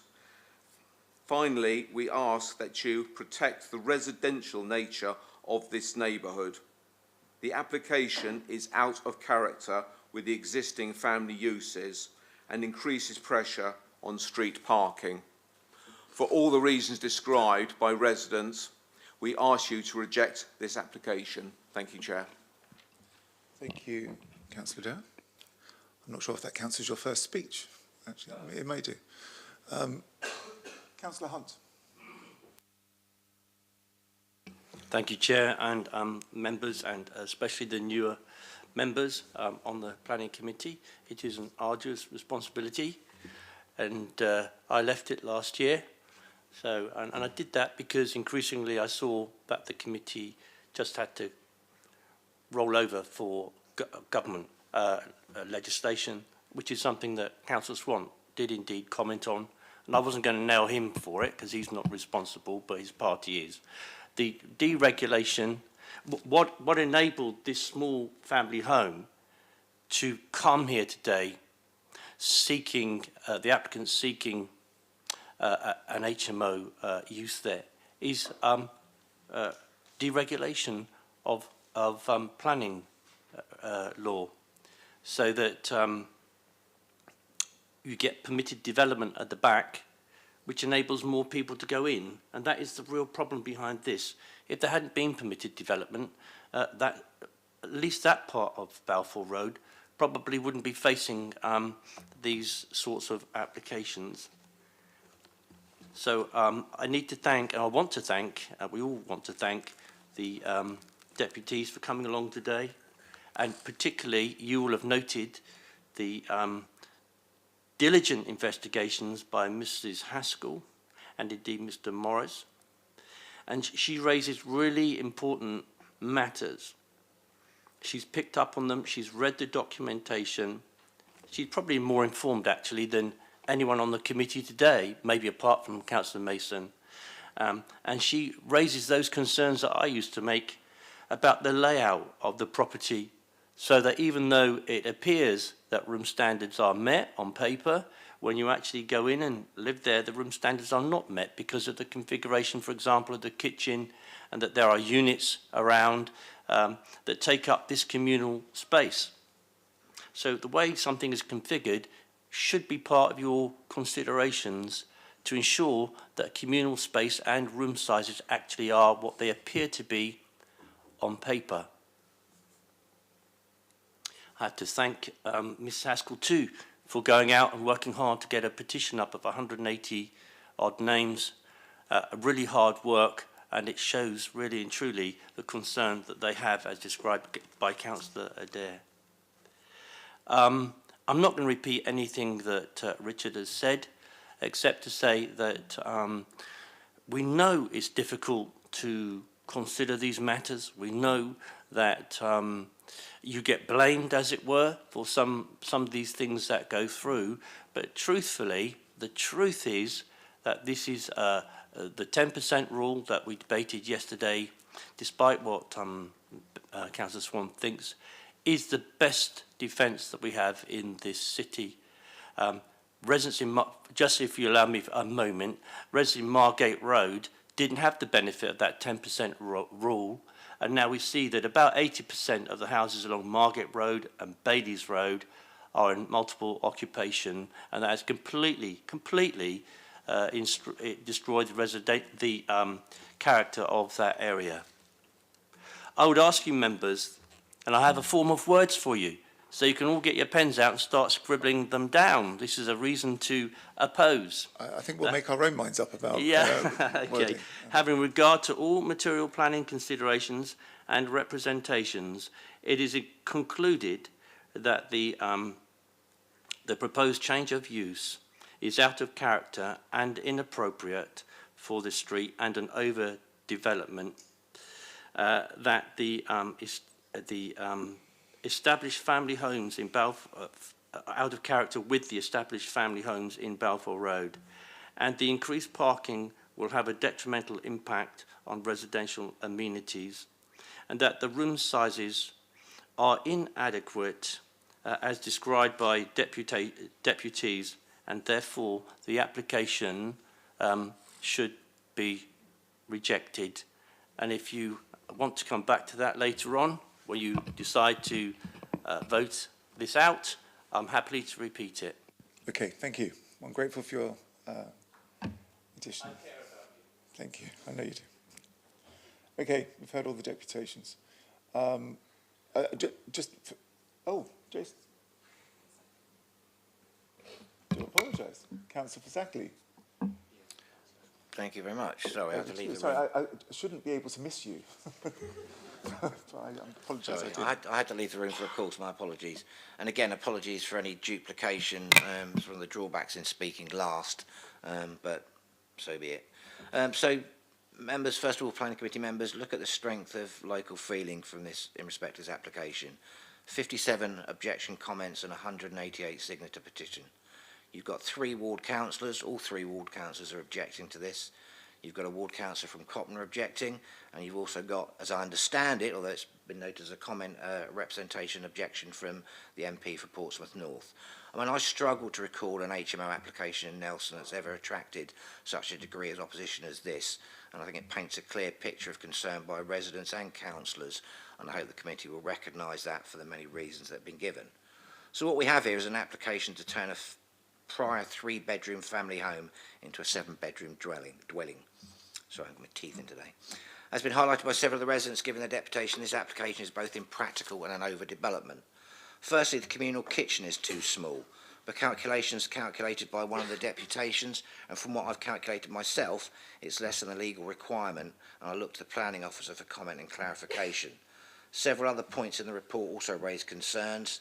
2.1 stating it was a 4-bedroom property when in fact it was a 3-bedroom property, and under 8.34 contact with Southern Water, as Mrs Haskell took the time to detail. She spoke with the company and the information given to her conflicts with what's detailed in the report. So it's concerning that we've got potentially factual inaccuracies within the report. And the black and white of the planning officer's comments as well in the report stands in contrast to what I and my colleagues see in reality. This issue about impact on neighbouring living conditions. Why is it that residents continue to come to us with problems caused by HMO? Only this month I received photographs and details of antisocial behaviour arising from an HMO in nearby Beresford Road.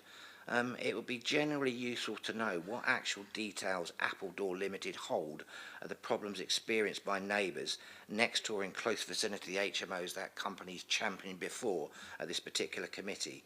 As their representative, through her words, describes how professional they are and how they create good quality dwellings, it simply doesn't tally up with what I and my colleagues hear. I can only detail what I actually experience. Members of the Planning Committee, I hope you know that those of us councillors who are here today are objecting to this application, not through playing party politics. We're from different political parties, yet we share the same real concerns and the same aim of protecting local residents from an application which we collectively believe is flawed for the many reasons that have been given. You don't need to be either an experienced councillor or an experienced member of this Planning Committee to recognise that.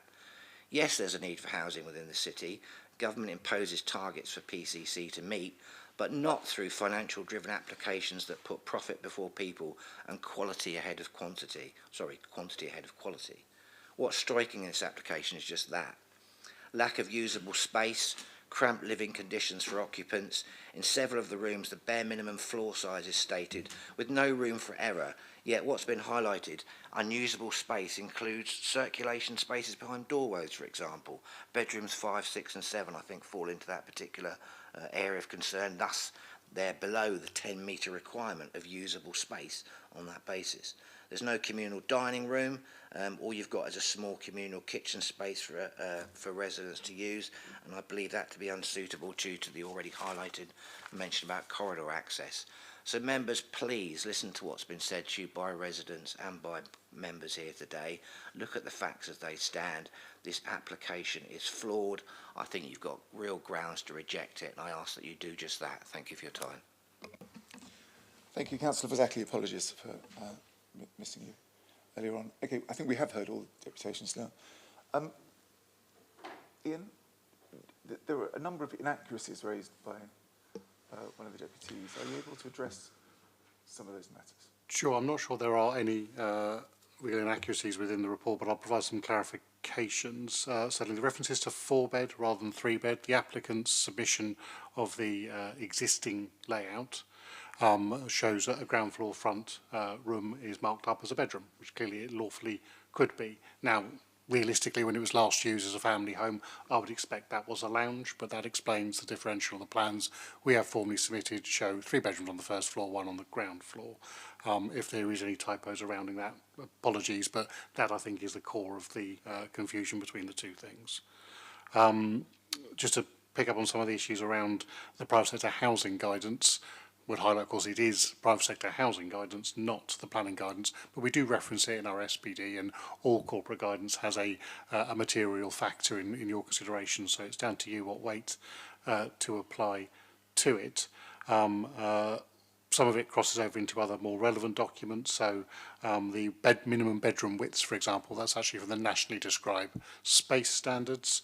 So highly pertinent. The minimum width required for a bedroom for single occupancy is 2.15 metres. Bedroom 4 is 2.265 metres. So it is of adequate minimum width.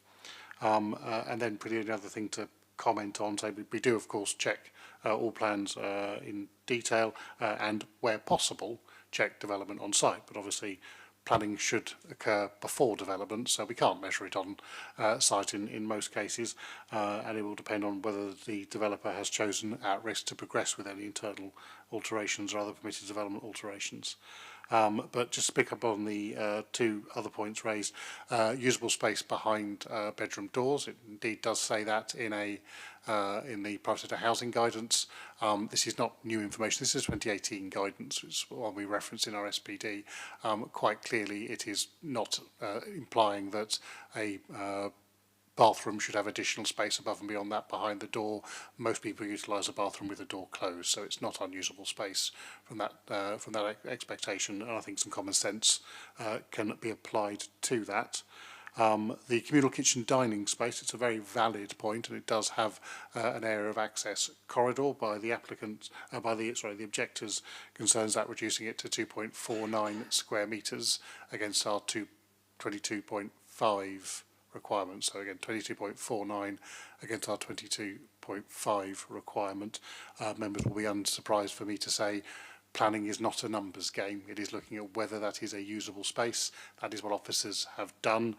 We haven't made a specific deduction to the 25.33 listed in the report for that corridor, because there will always be an area within a room taken up by access, whether it be space behind a door or indeed a bit of corridor, but it does have an impact on that availability of usable space. The illustrative, and it is no more than that, layout of that kitchen diner obviously shows a door halfway down, meaning the bit beyond that door is available for dining furniture or indeed other reception furniture for the use of the applicants. Overall, and this is the key message, members, I give you every single planning committee when we talk about this, overall the assessment is whether or not this makes an acceptable design and layout for its proposed use. As I say, on a straight reading of the numbers, we're satisfied it does exceed your minimum requirements, but more importantly, we are satisfied through our professional assessment that the overall layout is acceptable. There are vagaries. It's a tight turn with a bicycle to get it through to the rear garden. That's common in many Portsmouth homes, and we don't feel there's a reason to withhold plan permission. There may be a minor and purely technical breach of the communal kitchen dining area. We do not feel there's a reason to withhold plan permission. So we recommend, therefore, that those matters shouldn't in any way impede the grant of plan permission, especially when, as members are obliged to do, you apply the tilted balance under the presumption of sustainable development in light of the Council's current housing land supply. Probably nothing else for me to clarify from what was said, but obviously more than happy to answer any questions.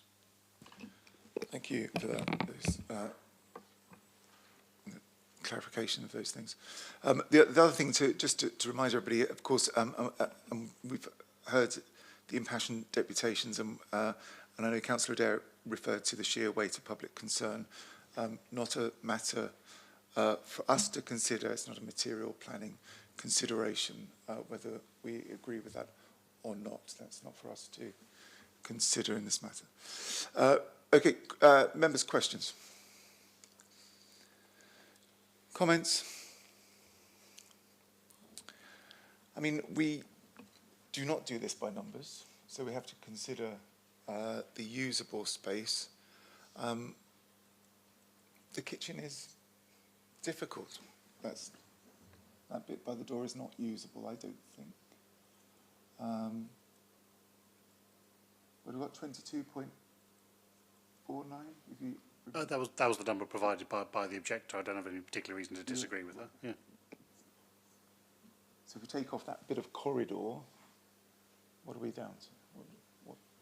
Well, so the objector's numbers, and say obviously without getting a CAD drawing out and measuring it, was that 5.33 that we report in the report is reduced down to 22.49 against a 22.5 standard. It depends where you draw your line on that corridor, I would suggest, of course. Yeah. So we do consider usable space. I mean, I'm yet to be convinced. Councillor Mason. Like a number of the points we've just heard, I am concerned about this bedroom 4. I would accept that it is 11.3 and that it is over 10 metres square. What width is it? It looks very, very narrow to me as a living room. 2.265 metres against a standard, a nationally described space standard of 2.15. So okay, it's so above it is national wide space enough. standards. Yeah. Yeah. Okay. And just for clarity, if it assists, paragraph 8.12, the corridor into that bedroom, we did note, might certainly be of very limited utility. So we did also measure the bedroom without that corridor, and it remains over 10 square metres. Yeah, I accept that. Yeah.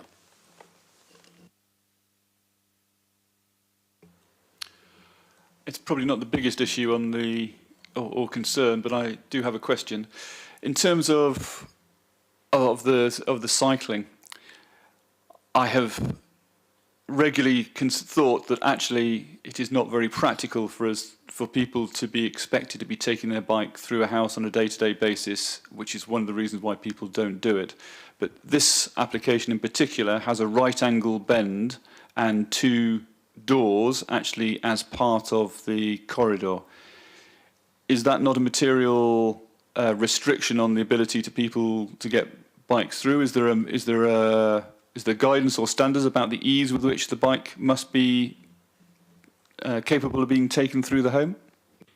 Yes and no. Will that materially restrict the ease of getting a bike through? Well, of course, you've just described the challenge. Would it prevent it? No.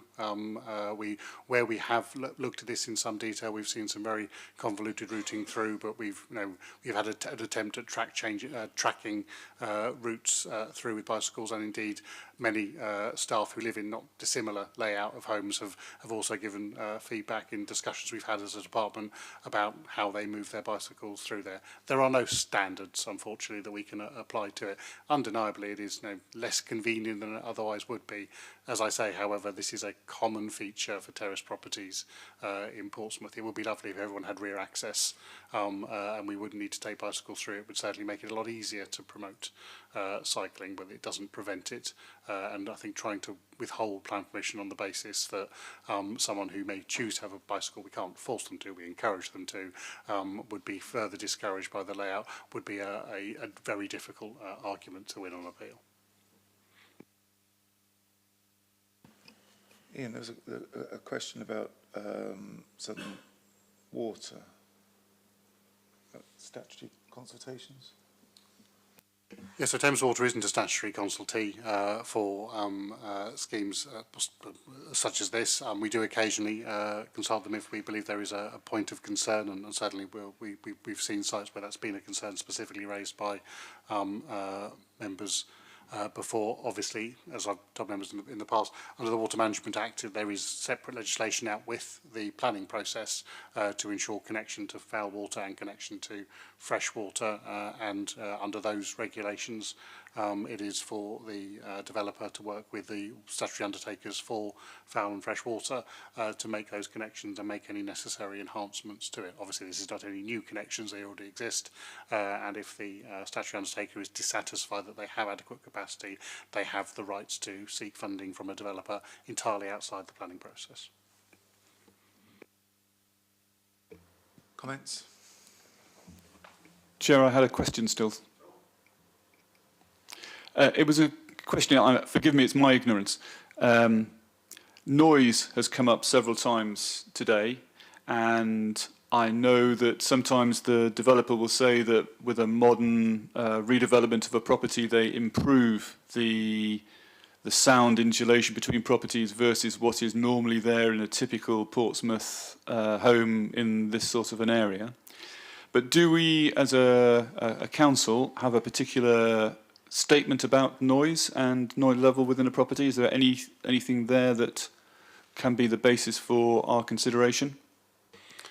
Yes and no. The resistance to noise and the transmission of noise between properties is a matter for building regulations. Part E of the building regulations set out the standards, and obviously as well as consent under the Town and Country Planning Act for a change of use, as well as any necessary connection of consents under the Water Management Act.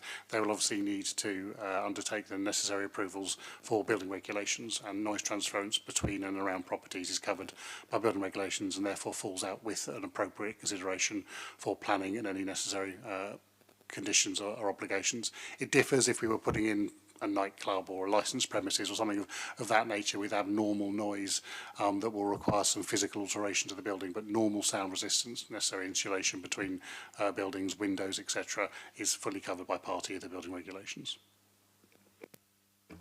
So, in short, there's nothing this planning committee can say or do about that. It's out with us. Exactly so. So often this seems to be the case. Okay, thank you. Comments? Councillor Vallely. I'm really struggling with this one because there's clear concern over the size, even though I know that Carrie-Anne will appeal if we say no, and we may be charged for that. I know that we can't have any say over soundproofing, but Carrie-Anne can. So maybe she could ask, if we do go through with this, and I'm not saying that we will, that maybe we could ensure that Carrie-Anne asks whoever owns it that we could... Yeah, thank you. Thank you. Well, I mean, Councillor Valley, like you, I'm struggling. This is as tight as it gets in terms of space standards and thinking about usable space. Like you, I'm struggling. Any other comments that might help us to make some progress? I seem to be the only person standing up on some of these things because it's very difficult for this committee to talk to some of these things, because honestly, my heart goes out to some of the concerns that the residents have raised, which we all recognise and which we would actually like to bring into our consideration. But they are ruled outside of our control. So I was very pleased when someone was trying to use size and some specifics that we could have explored as a potential basis for considering rejection. But having now confirmed that they are all within our specs, or there was 1 centimetre out, which is not, I think, a material one, I don't think there's anything we can do along there. And to be honest, my heart also goes out to some extent to some of the incoming residents to these places. Yesterday I packed my daughter to go and live in an HMO in Bristol that is almost identical to what we're looking about now, and I really don't know that it's a great place for someone to be living in. But that is not something that this planning committee has authority over. And so we will have to look at the application on its merits within the frame that we have. I have stayed away from some of the political elements around this, but I think we have to recognise that we are operating within a frame of law that sits where it does, and I hope that some of those frames and laws are changed in the near future.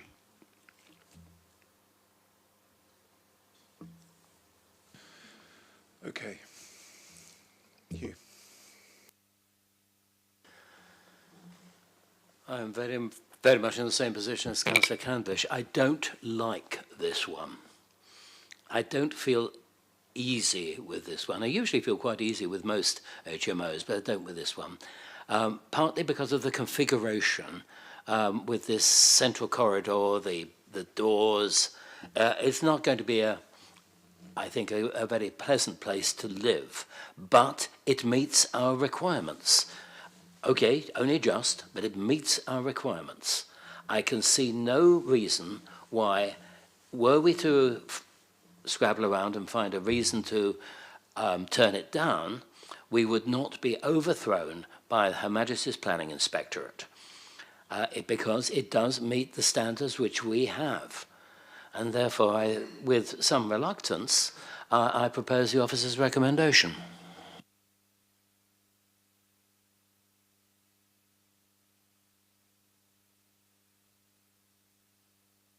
Anybody else? I'm not quite there yet, I don't think. We need a seconder if we're going to make any progress with that. I haven't got a seconder.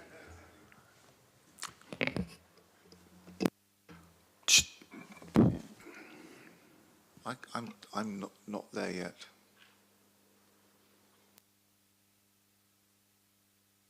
Okay. I'm going to propose refusal on the grounds of usable space within this property.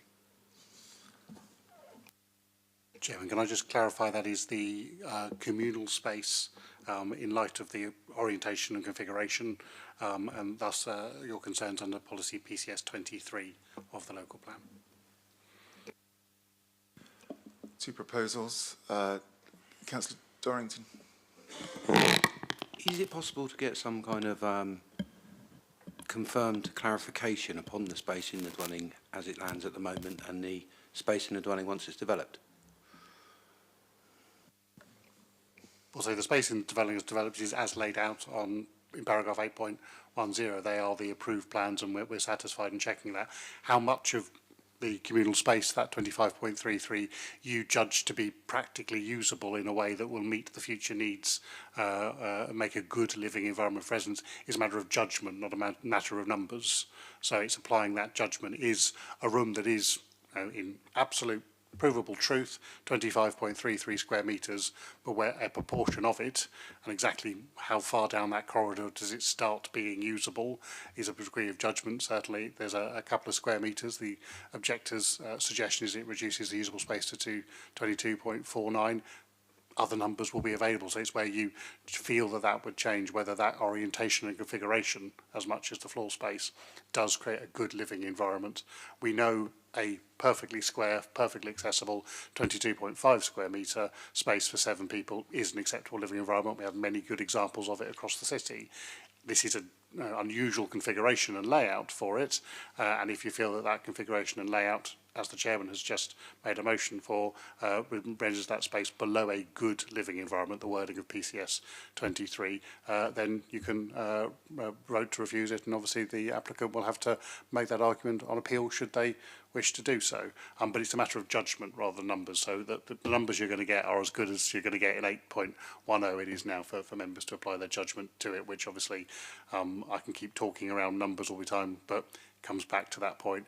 Planning isn't done by numbers, it is done by the quality of that standard. The numbers there to help guide your thinking, and we're satisfied it's a good living environment. That's our recommendation.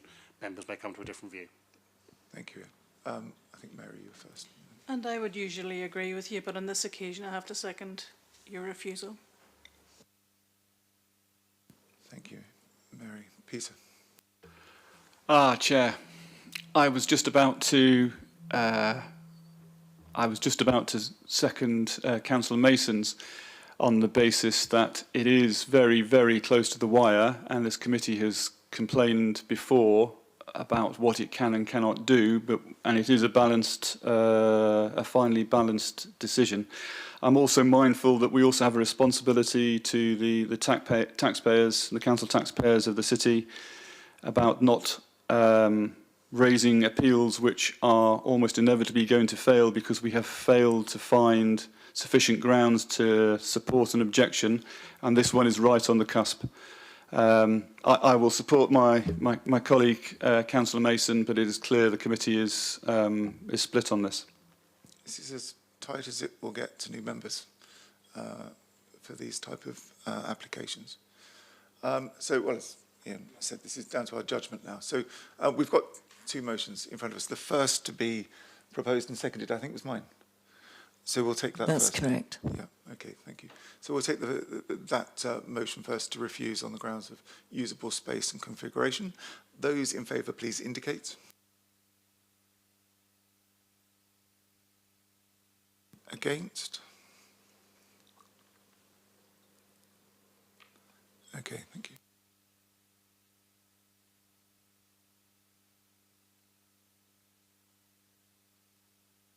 Planning permission is refused. Thank you, Juliet. Okay, I know you have to go soon, but we'll try and get through the next one. Land at Fitzherbert Road.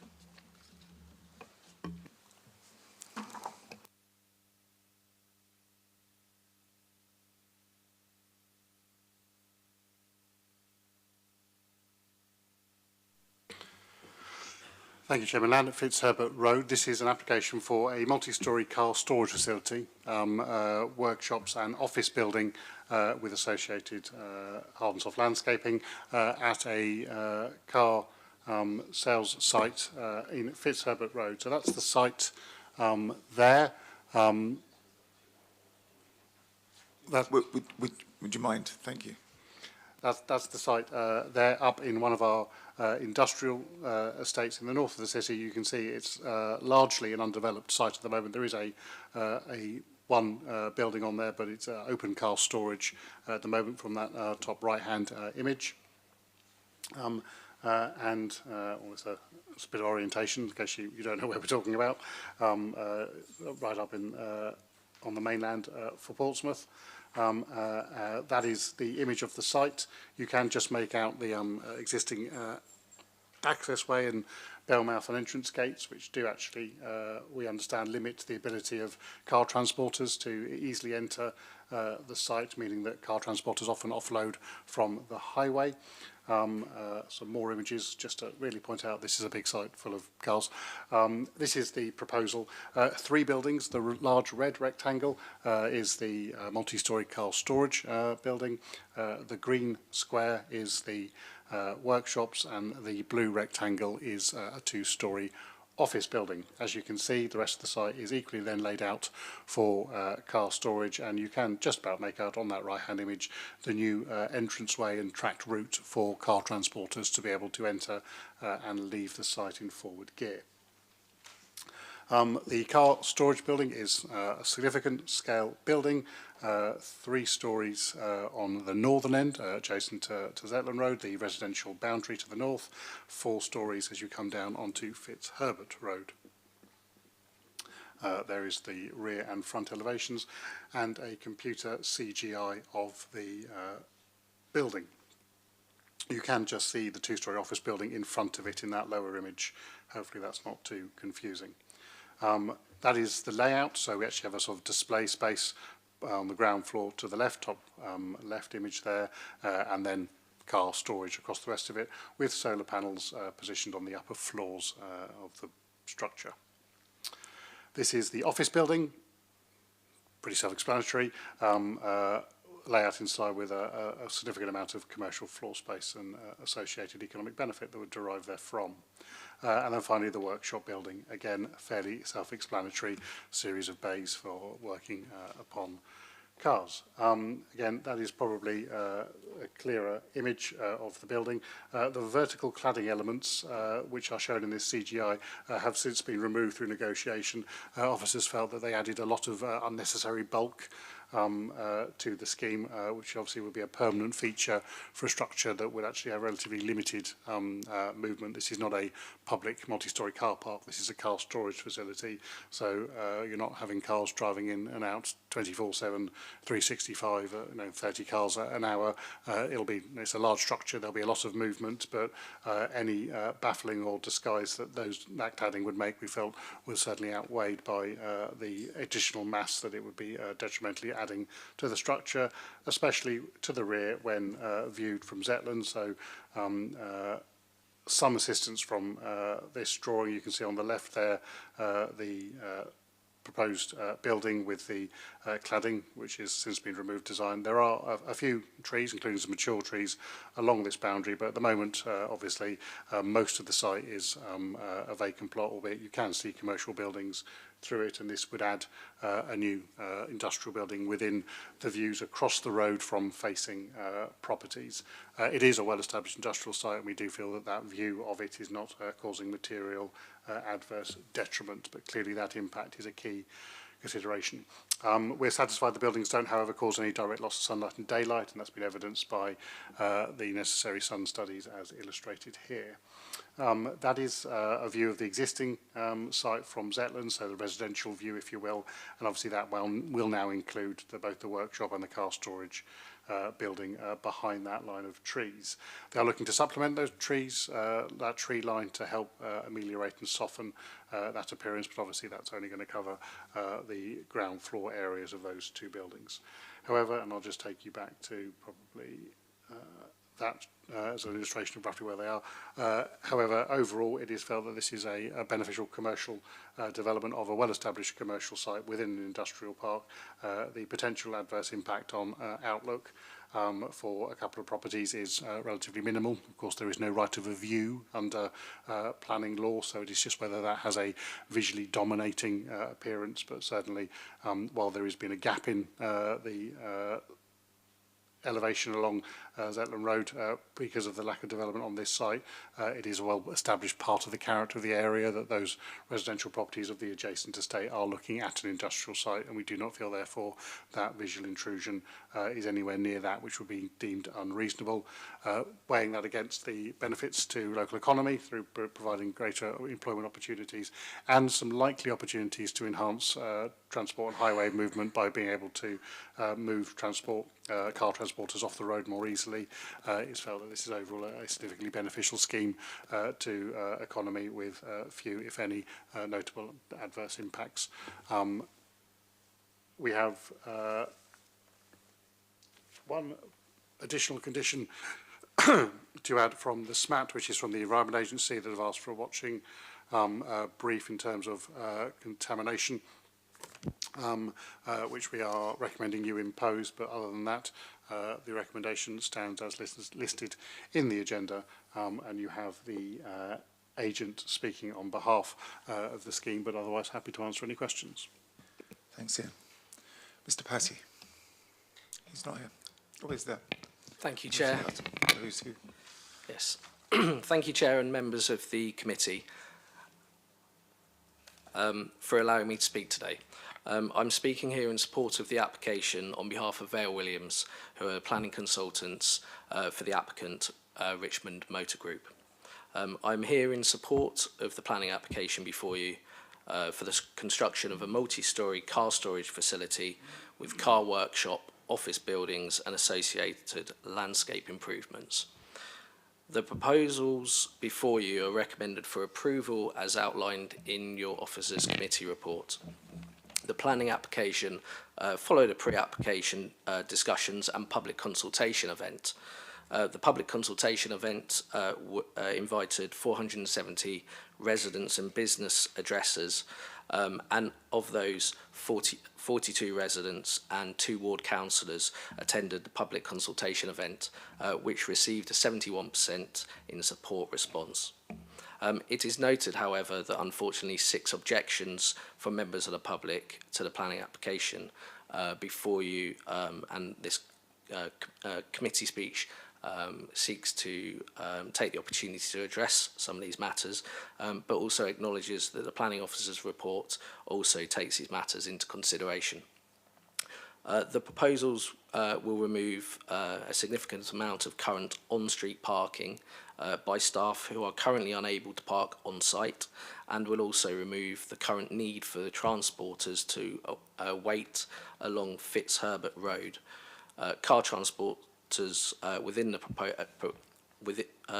car transporters within the proposal will now be able to enter and exit the site in forward gear, removing the need to wait outside idling. The proposals involve the planting of additional 20 trees. This will provide enhanced screening for the north boundary and also contribute to significant biodiversity net gain. The proposal has a similar relationship to the neighbours' residential dwellings as other commercial buildings in the area. The neighbouring residential dwellings to the north are separated by Zetland Road and the tree-lined northern boundary of the proposed site and will not result in any significant harm to amenity. A Sun study undertaken by Ball and Summers Architects has also been provided, which demonstrates that the development would result in no loss of sunlight to any of the northern residents, the neighbours to the north. The supporting noise impact assessment produced by the acoustics consultants advises that the proposed noise levels will be as per the existing situation. And the air quality report undertaken by the applicant's consultants is expected to enhance due to the improved movement around the site and availability of the parking, i.e. there won't be the idling vehicles. Aside from the 6 objections from members of the public, councillors will be aware that the planning application has received no objections from consultees commenting on the planning application while looking in detail at their respective areas of expertise. In balance, the proposal is considered to be of an economic benefit to local economy. It will provide improved environmental benefits in terms of amenity by way of improving parking conditions locally and provision of biodiversity net gain in excess of 10%. Through tree planting. Considering the benefits, your office's very positive committee report and supporting technical consultees, it is respectfully requested the application be approved as per the officer's recommendations and their conclusions, paragraph 6.45 of their report. Many thanks. Thank you, Mr. Patty. Okay, members, questions on this application? Comments? Seem to be an awful lot. Do you want to go, Hugh? Okay. This is an industrial building on an industrial estate. It is well designed. There has been an attempt to screen the rear of the building so that it does not cause visual impact on Zetland Road properties. I think that this is a very good application, and I propose the officer's recommendation. Thank you, Hugh. Mary? Seconded. Councillor Valley? Peter, did you want to come in? I was only going to say much along the same lines, and I think the additional parking and getting the car drop shipper off the street in a circular fashion, it's all good. It's all good. Thank you very much. Good application. We have a motion before us, Councillor Mason's and Councillor Valley's, to grant conditional permission for the application. Is there anything else, members? Chairman, obviously with the additional condition as mentioned in the SMAT. Sorry, the additional condition referred to in the SMAT. Is there anything else? Okay, those in favour, please indicate.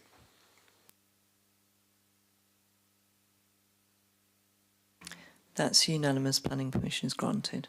Thank you. I'm aware some people need to leave. I think it's probably a good time to have a leg stretch. Members, how long do you want? What's the bidding? 10 minutes? 10 minutes?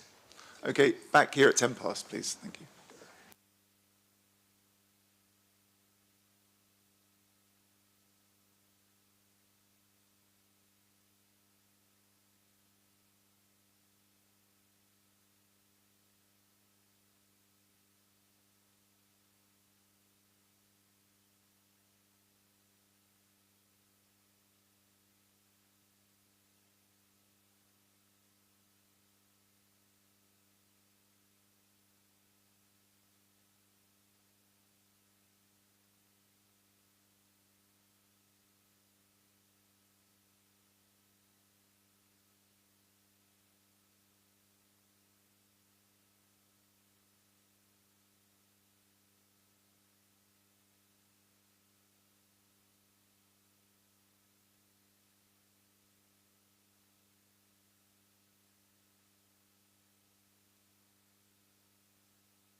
Okay, members assemble.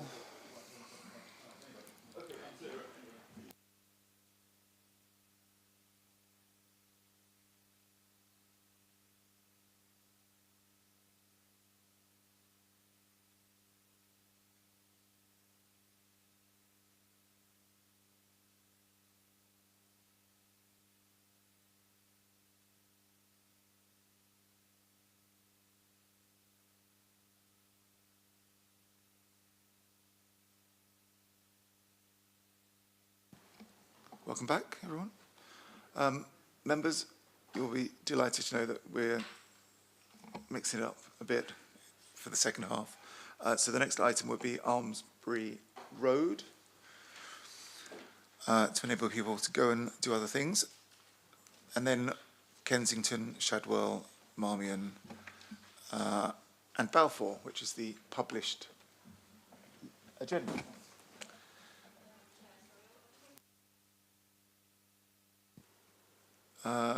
Councillor Dorrington is not here, but we are 4 minutes over. I'm sure he will be coming back. He will not be able to take part in this particular item. Yeah, we're still quorate. We're still quorate. Yeah, yeah. We are quorate.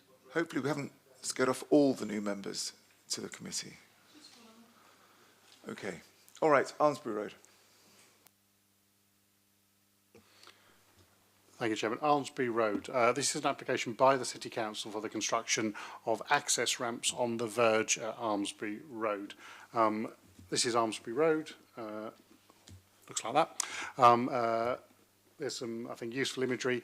As you can see, the blocks along the northern element of the road at a notable higher elevation than the carriageway. Consequently, there are these steps and verge between the pavement and indeed the properties and the carriageway. That obviously does limit accessibility for wheelchairs, low mobility, prams, pushchairs, and the collection of refuse through wheeled bins. The proposal, therefore, by the City Council is to install apologies, not the clearest plan, 3 ramps which are switchback ramps. The upper image is looking down upon it, the lower image is looking straight at it, but a fairly common sense ramp going back and forth through that verge to enable people to access the carriageway from the pavement and enable refuse collection operatives to wheel bins down there without causing themselves injury. I think that's probably just lots of examples of how steep it is. That's probably the best image we have of the location, and those purple blobs are where those 3 ramps are going. A fairly straightforward application, therefore, but obviously happy to take any questions. Nothing in the SMAT, and we have Councillor Madgwick speaking, who brought this to committee, I believe, and the agent and applicant in for deputation as well. Thank you, Ian. Mr. Emmett, Mr. Lane. So you've got 6 minutes between you. However you want to divvy that up. Okay, thank you, Chair. I'm representing both PCC Waste Management and Estate Services today, just to provide some background information on this application. In approximately September 2022, the Waste Collection Management Team, then BIFRA and now PCC, raised an urgent health and safety concern regarding how the collection crews were required to undertake communal collections at the PCC Housing Almesbury Road blocks. This was following a piece of work to review all stepped collections in the city. The crews were being required to take 360-litre communal refuse and recycling bins from the stores at the back of the blocks, down the steps at the front of the property, as you've seen on the images, from the footpath to the road where the bin lorry would be located. This activity was considered extremely high risk in terms of manual handling, slips, trips and falls, and a potential worst case of crews being crushed by a bin. Several of the steps were also without white lines, meaning the general public could legally park in front of the steps, preventing access to the road altogether. As a temporary solution was implemented by Waste Management under its powers as the statutory waste authority to move the Almesbury Road blocks agreed waste collection points from the bin stores to the pavement on the corner of Almondbury Road and Kingscote Road, thus placing the responsibility back to the landlord, PCC in this instance, to present the bins for collection and removing the steps as an issue for waste collection. This action, although eliminating the waste collection crew health and safety concerns, however, then placed significant obligations onto PCC Housing Estate Services team to present 44 360-litre communal bins for collections weekly, totalling 9 hours of staff time to complete this task, and in some instances having to drag bins more than 200 metres to a suitable collection point, which is the nearest drop curb. This is a temporary solution. This temporary solution is resource intense for the estate's collection service team and clearly brings with it manual handling concerns of its own. In addition to the current bin collections, which are refuse and recycling, the collection obligations at these blocks will need to further increase because of legislative requirements of the Environment Act 2021. This mandates food waste collections by 26. These are currently some of the only handful of blocks in the city without access to food waste, while we work to resolve the collection issues. As you'll be aware, the council rolled out food waste ahead of it being mandated by the government. Additional recycling items such as glass, all plastics, foils, cartons, all need to be collected from the curbside too, and this would further significantly increase recycling bins required and the need to present these bins by the estates team. Estate Services, in consultation with Waste Management, instructed PCC Buildings colleagues with finding a suitable collection solution to firstly protect both City Council waste collection and Estate Services teams from significant health and safety risks, and further provide a solution so these blocks can meet statutory requirements in the Environment Act, and that is to introduce food waste and curbside glass, plastic, foil and carton collections. Thank you, Dave. So just to set the scene, my team... If you could just pop your microphone on, just so we can all... Oh, hear sorry. to the light. There we go. Oh, there it is. Ah, right. Get a bit closer. Shout a bit closer. Yeah, so just to give some context, my team design a lot of the projects for our housing stock within Portsmouth City Council. We are the building projects team, and our team designed the proposal and solution to the challenge as just set out by Dave.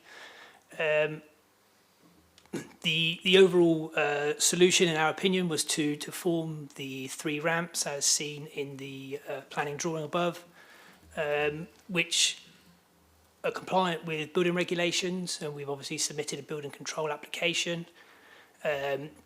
So that will give the operatives on the waste bins reduced travel distances to have to unload to the waste vehicles.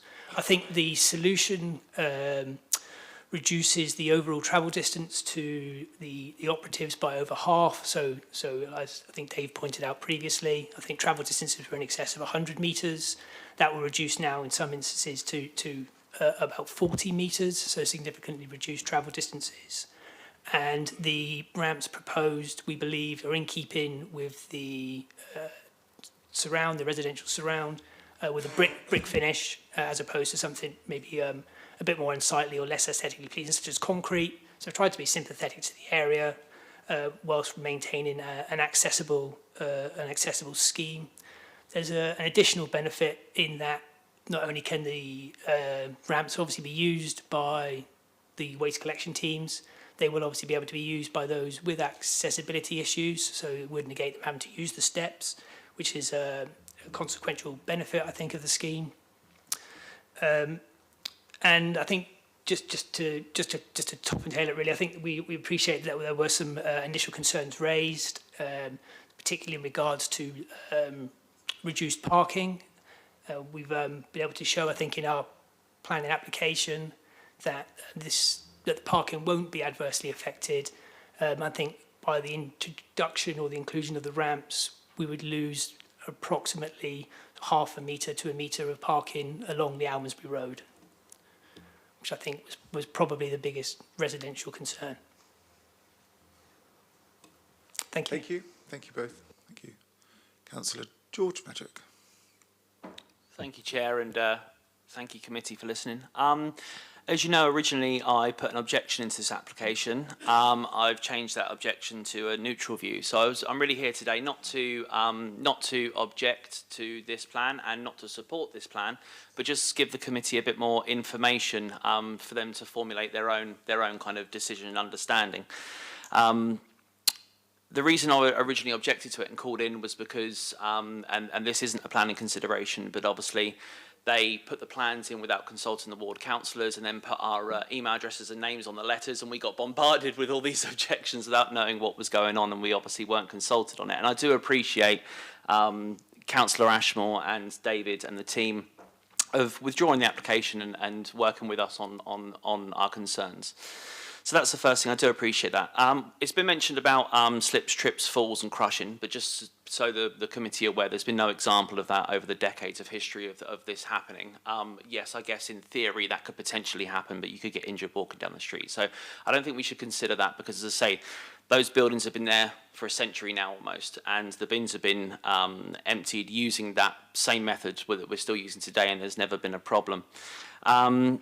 A few of the points in the application are a bit disingenuous. 2.2 states that the people take the bins down grass verges or the steps. They don't. What they do is they go down either side of the ramps, which obviously means they do walk a little distance, but I think the application kind of makes it seem like they're wheeling these massive ton bins down some steps, and that's not what's happening at all.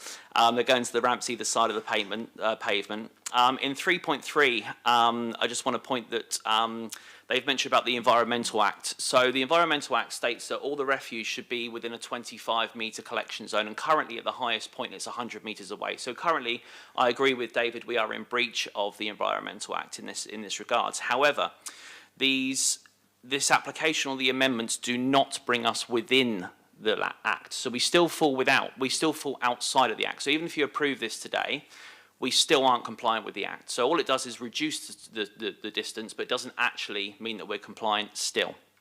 3.4, which obviously was a point that I brought up in my original objection. 3.4 states about the accessibility, and the original application, which I'm glad it's been withdrawn now, but the original application stated that there was wheelchair users in the properties that would use these. Just to confirm, there is no residents with accessibility issues in the flats in question. I've had that verified by the housing team that there is nobody in the flats that currently have accessibility issues. So once again, that was slightly disingenuous. So now we move on to the cost of it. I mean, so the cost obviously is well over £100,000 for these 3 ramps, which I think is absolutely mind-blowingly crazy. And obviously this is taxpayers' money. Once again, not a planning consideration. But what I would say is that we're spending £100,000 on taxpayers' money to put in some ramps that literally still aren't compliant with the Environment Act.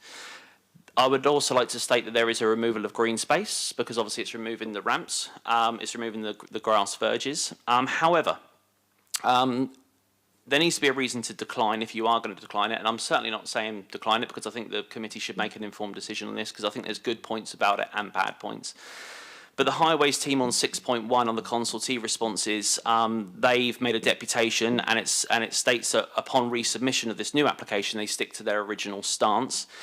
So say in 6.1, they have raised concerns about the parking survey. So when we did the parking survey, we did it on a hot, sunny August day, on a weekday, mid-morning, when obviously all the residents are out enjoying the sun or they're working.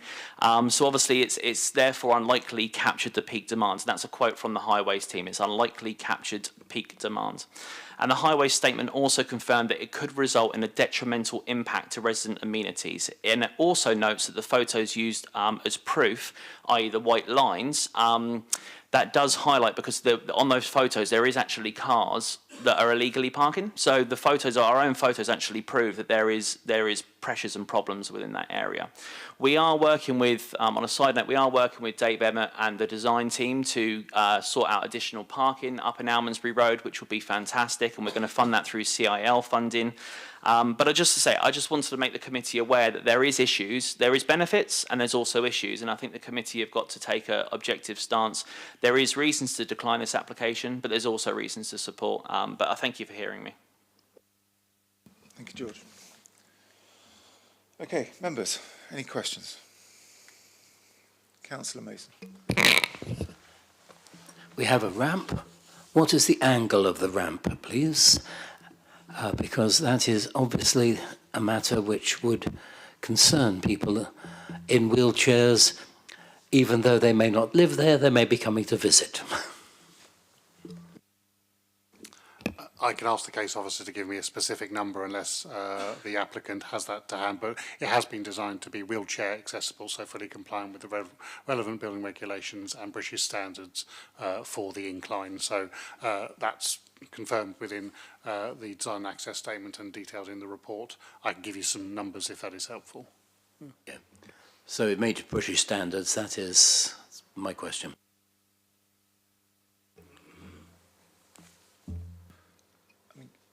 So Councillor Medrick made the comment that it's still, even after the work, it's not compliant.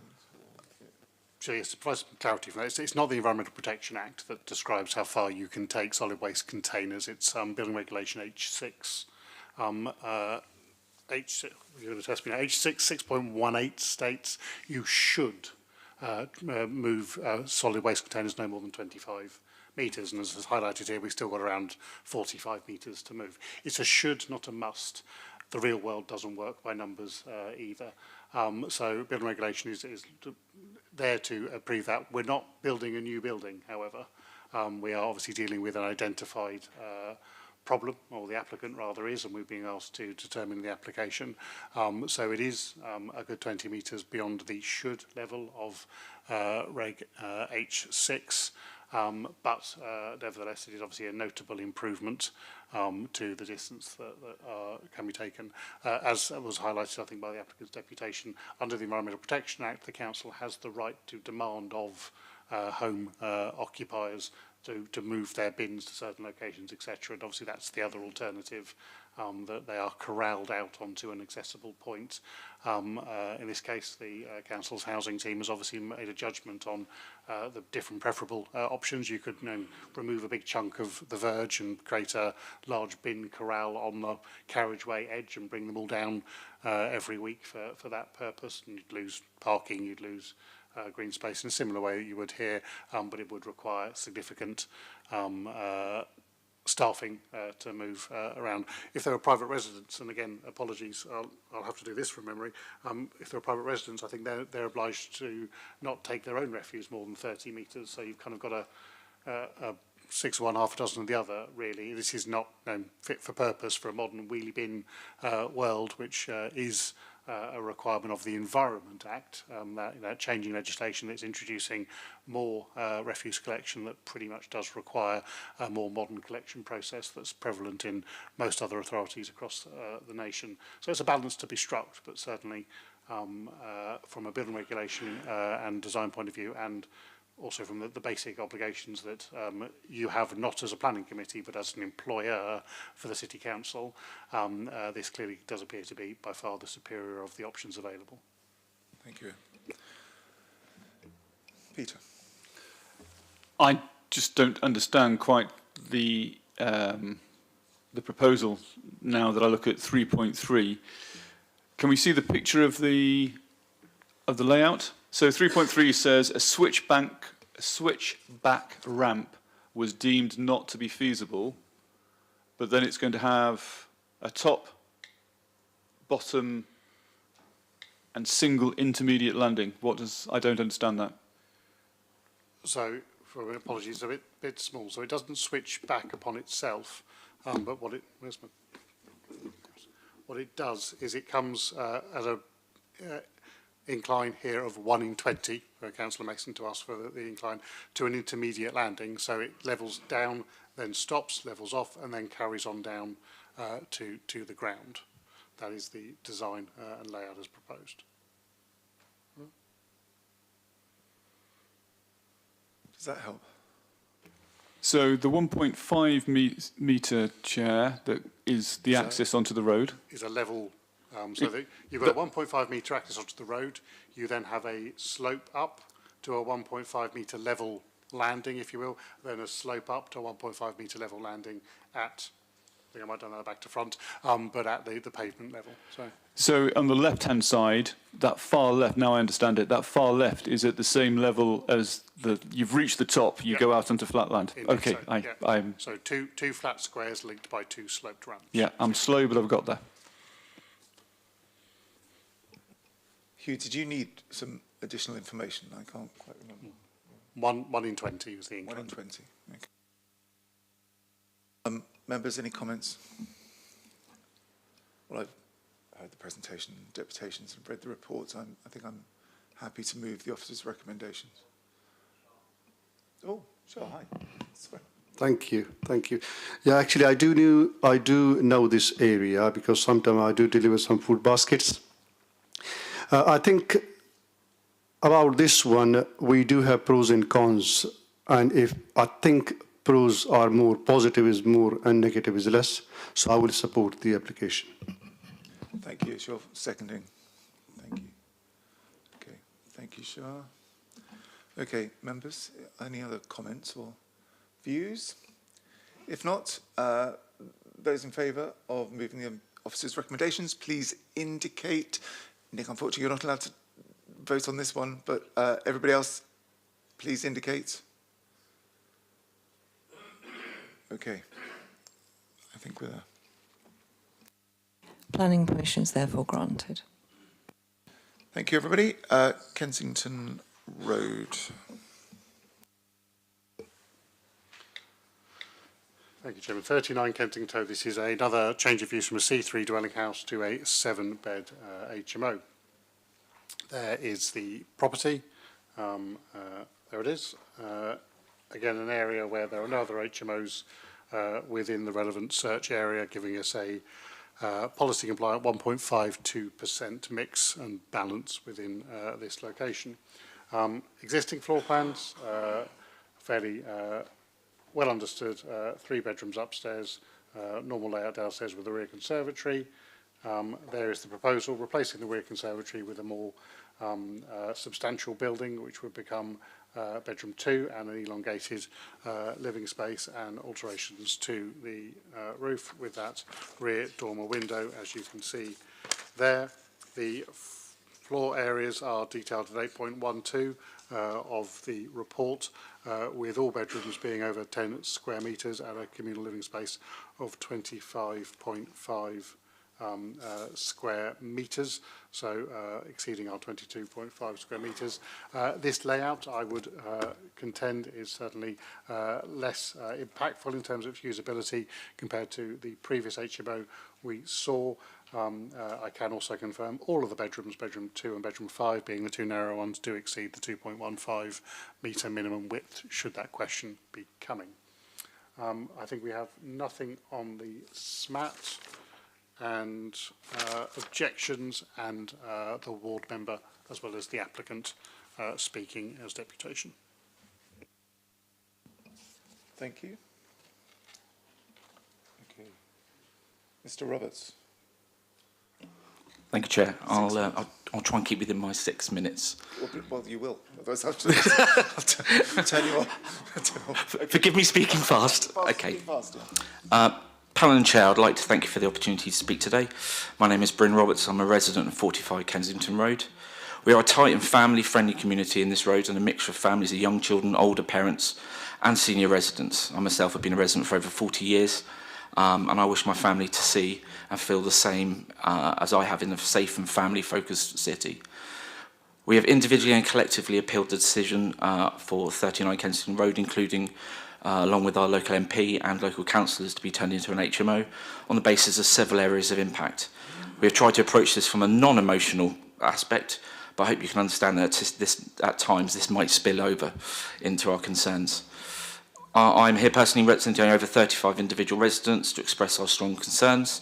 As a resident of this community, I feel that this change will have a profound negative impact on our neighbourhood, both socially and environmentally, and I urge the Council to reject the proposal. Family homes foster long-term residency, stability and personal investment in the community. In contrast, HMOs often lead to a transient population with less engagement in local activities and community building efforts. This shift can erode the social fabric and make our neighbourhoods a less desirable place to live. HMOs typically house more adults than a standard family, leading to increased pressures on local and physical infrastructure. This includes greater demand on public services such as waste collection, water supply and sewage systems. Additionally, increased population density often results in high levels of traffic and corresponding rise in noise and pollution levels. Our streets, already significantly limited in parking space, will struggle to accommodate the additional vehicles associated with an HMO. With 7 residents, each with potentially a vehicle, will cripple the already bursting burden. The combined with each resident potentially having 1 visitor could lead up to 14 extra vehicles. This could also include large private vehicles, which are already crippling Portsmouth. As a partner of someone who has a disability and small children, parking is already a stretch, and adding to this mix will also make it harder for existing residents to park. It will add to the social isolation of some residents who feel they cannot leave their house after 6 p.m. as fear of not being able to park within half a mile of their house. The impact on infrastructure also includes things like no dentist spaces, doctors, emergency services. It takes away possible appointments and care for existing residents. Higher occupancy turnover at HMOs can lead to a decreased neighbourhood security. Frequent changes in residents makes it difficult for neighbours to form trusting relationships, which are essential for community vigilance and mutual protection. The conversion of a family home to an HMO can adversely affect property values. Prospective buyers seeking stable, family-orientated communities can be deterred from the presence of an HMO. This also affects us personally. An increase in the occupancy rates typically results in higher energy consumption and waste production, contributing to the neighbourhood's overall carbon footprint. This change runs counter to the community's efforts to promote sustainable living practices and environmental stewardship. In Portsmouth, you are only permitted to have 1 waste bin, and whilst we concede that a property like this may have access to a larger one, I can categorically say from experience a family of 4 could fill that within a week, let alone 7, potentially up to 14 people. This means there will be additional waste in either the front or the back of the building. We have significant mice, fox problems already, and further waste will only increase that. This has a major impact on health and safety and a risk to residents, including those within the HMO. The sewage is also at breaking point in Copner with the Victorian pipework. Daily houses have their water overflowing into the street because of baths and water pressure. For my own points, this happens on a daily basis, running into the street. There are significant smells coming from the drains. We've seen a property at Ender Road overflow with sewage due to the system being blocked up. The application also states that any proposals to connect to the existing drainage system is unknown. I don't understand how this can be. In our small area of the road, with only 1 or 2 toilets per house, we can still have drainage problems and the system struggles to manage it. To add another house with 2 toilets to go up to 8 would be a ridiculous expansion. The plans for 39 will also affect lighting and sunlight to neighbouring houses. Increasing noise in neighbouring houses means their quality of life will be affected. We're also aware that the panel will approach any concerns raised about potential noise and antisocial behaviour as possible, but speculative. Reasons for objections: having 7 individual tenants in a house built for 1 family will surely increase that risk. You have, along with the transient nature of the residents, have a significant increase in the risk of 7 strangers and potential visitors living harmoniously together. By turning this property into an HMO, you're not only removing the historic element of the building, you are permanently removing the option for a family to live in Portsmouth. The number of families on our overcrowded housing in Portsmouth is already at its highest level. Why are we removing a property that can effectively be a solution?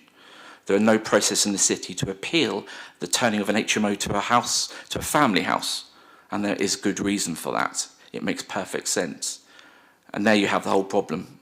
We respectfully urge the Council to reconsider these concerns and reject the application. Preserving the integrity of our neighbourhood for over 130 years is paramount, and maintaining the status of a family-orientated community. And it will put additional pressures on our infrastructure. We do not object to properties supporting multiple residents. We have houses that have been turned into flats and some student houses in the road, and we see this duty to support all kinds of housing needs. However, with Portsmouth being the 7th most densely populated area in UK, to turn a family house of over 130 years into a house with 7 individuals, unrelated adults, 8 toilets and 7 bathrooms is excessive.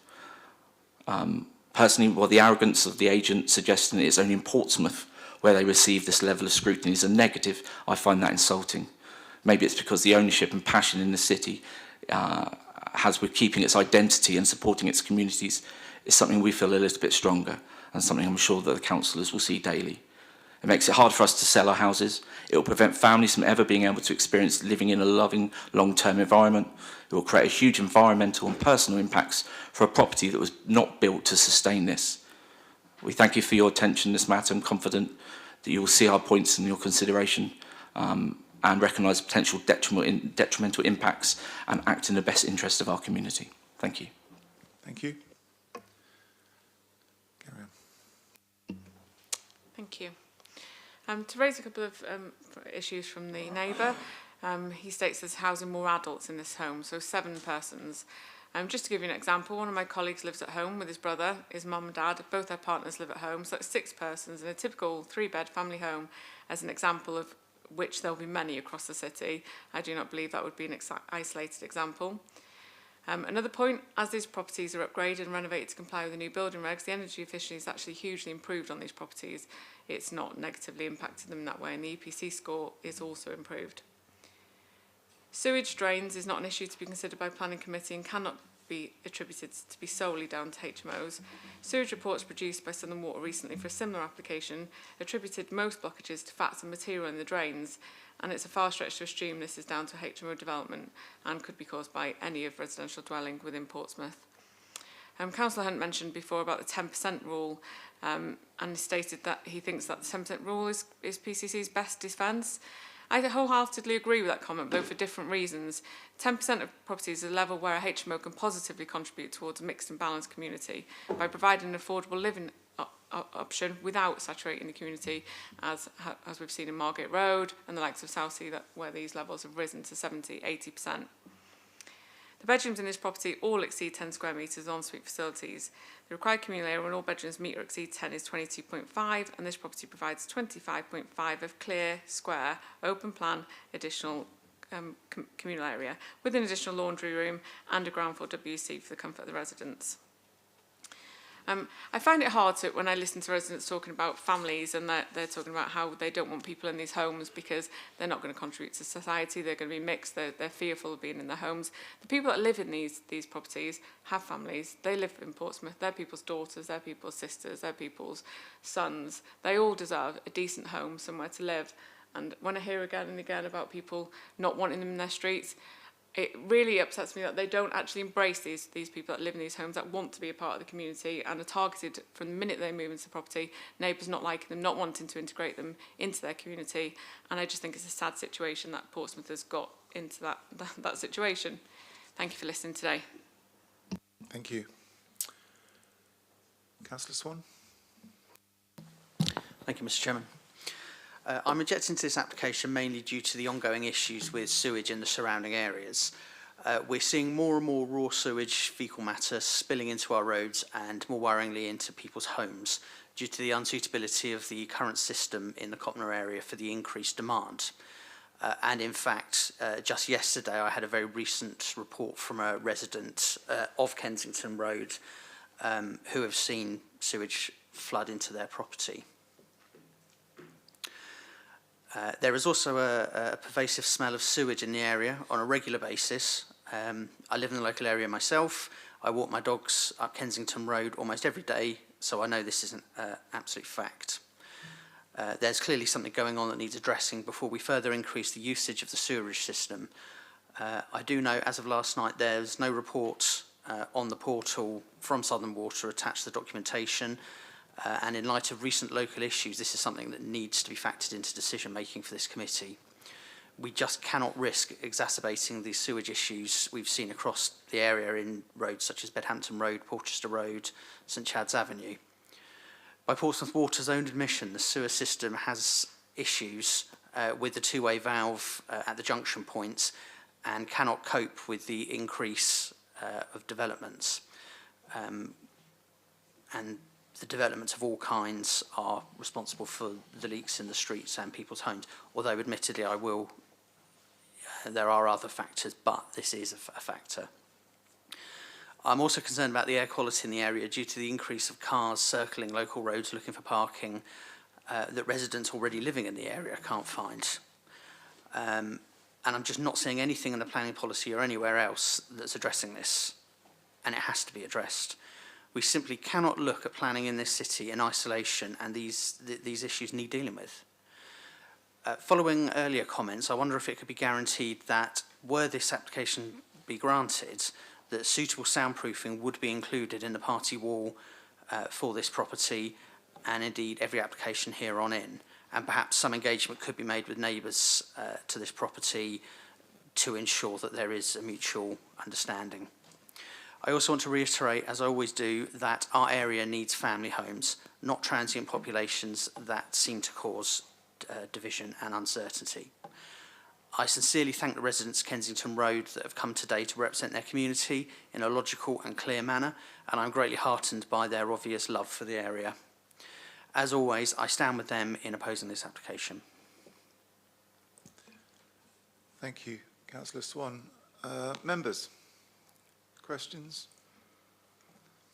Well, actually, sorry, before you end, is there anything you want to comment on? I mean, the sewerage comes up, but it's not a material. Yeah, as mentioned on the previous one, the Water Management Act is the legislation that covers that, and building regulations is the area which covers noise attenuation, so cannot form a robust reason to withhold plan permission. There is individual members, well, like not, our business is material planning considerations, and they're the only things we can apply to our decision making when it comes to applications. All right, members, questions? Comments? No comments? We have a compliant application before us, and so having heard impassioned deputations just now and earlier, I think we can't give people false promises about refusing applications like this. I shall move the officer's recommendation. Do I have a seconder? Councillor Shah, I think you're in first. Members, is there anything else? Okay. If, unless there is anything else, members, those in favour of moving the officer's recommendations, please indicate. Okay, thank you. That's unanimous. Planning permission is granted. Thank you. 51 Shadwell Road. Thank you, Chair. 51 Shadwell Road, the change of use from a C3 dwelling house to a 7-bed HMO. This is the third time this committee has received this application. The application was deferred at the last committee to invite the application to review a rear window. I'll take you through to the rear window. This rear window to see if a larger window could be included to increase the opportunity for daylight to enter that relevant bedroom. The applicant has done so. Rather than having a single window now, it is a full length or double length window to maximise the opportunity for that bedroom to receive natural daylight. The application is otherwise fully compliant with your policies. Again, you can see a couple of HMOs in this area, but this one added to it makes a 5.8%, so well within the 10%, and the properties and layout are fairly unsurprising, a straight shot through to the amenity space in this case, which is laid out well, so we've got a number of addendums to the report, but page 88 in my papers showing all the bedrooms are 10 metres or above with a 25.8 square metre communal living dining. The application is fully compliant with your adopted policies and thus recommended for approval. I think we have nothing on the SMAT. We have 4 members listed, 2 of whom are present for deputations as well as the agent. Thank you. Councillor Hunt. 6 minutes. Thank you very much indeed, and for your forbearance. I wanted to comment on this because I've got the wrong one. Oh yes, no, I haven't. Depending on how you classify HMOs or bedsits or whatever, This area, the general area that we're looking at now, is seeing many such applications, and they are changing the neighbourhoods. And thankfully, yesterday the full council decided to back the 10% rule, as it's known. And members, you rightly deferred the application last time. And if I remember rightly, that charge was led by Gerald Vernon Jackson. Am I right? I think I'm right. And the applicant has now come back with an amendment to resolve your concerns. So whilst we know we can't hear overall, you can't overrule government legislation and regulations over shared housing because of so much planning control being deregulated, as been discussed earlier by those civil servants and ministers. Your stand on the last couple of occasions, even though there was recommendations for approval, shows that this committee has a strong role to play. And indeed now, thanks to the stand that you've taken, more natural light will be coming to this person's room. So that is a win for the future intended occupier, and you're to be congratulated on that. Of course, as I said yesterday, we want to see people with their own front door key to their own home, and hopefully we shall make some progress with that over the next 4 years or so. HMOs are not the best way forward, but for so many of our citizens, as we said yesterday and agreed, it's what they can afford. And in this application, members, you have demanded a higher standard, and that is the vital job that you've played in that. Lastly, I would like you to consider this, and I'm sorry some members have gone. It's important that Portsmouth's HMO database has on it around 4,200 entries. So if you multiply that by about 6 people, an average of 6 people in each HMO, that is 25,000 people. And those residents should be of equal concern to us as well. And they represent a large number of people in our population, and they should also be treated with respect. Thank you, Chair. Thank you, Councillor Hunt. Carry on.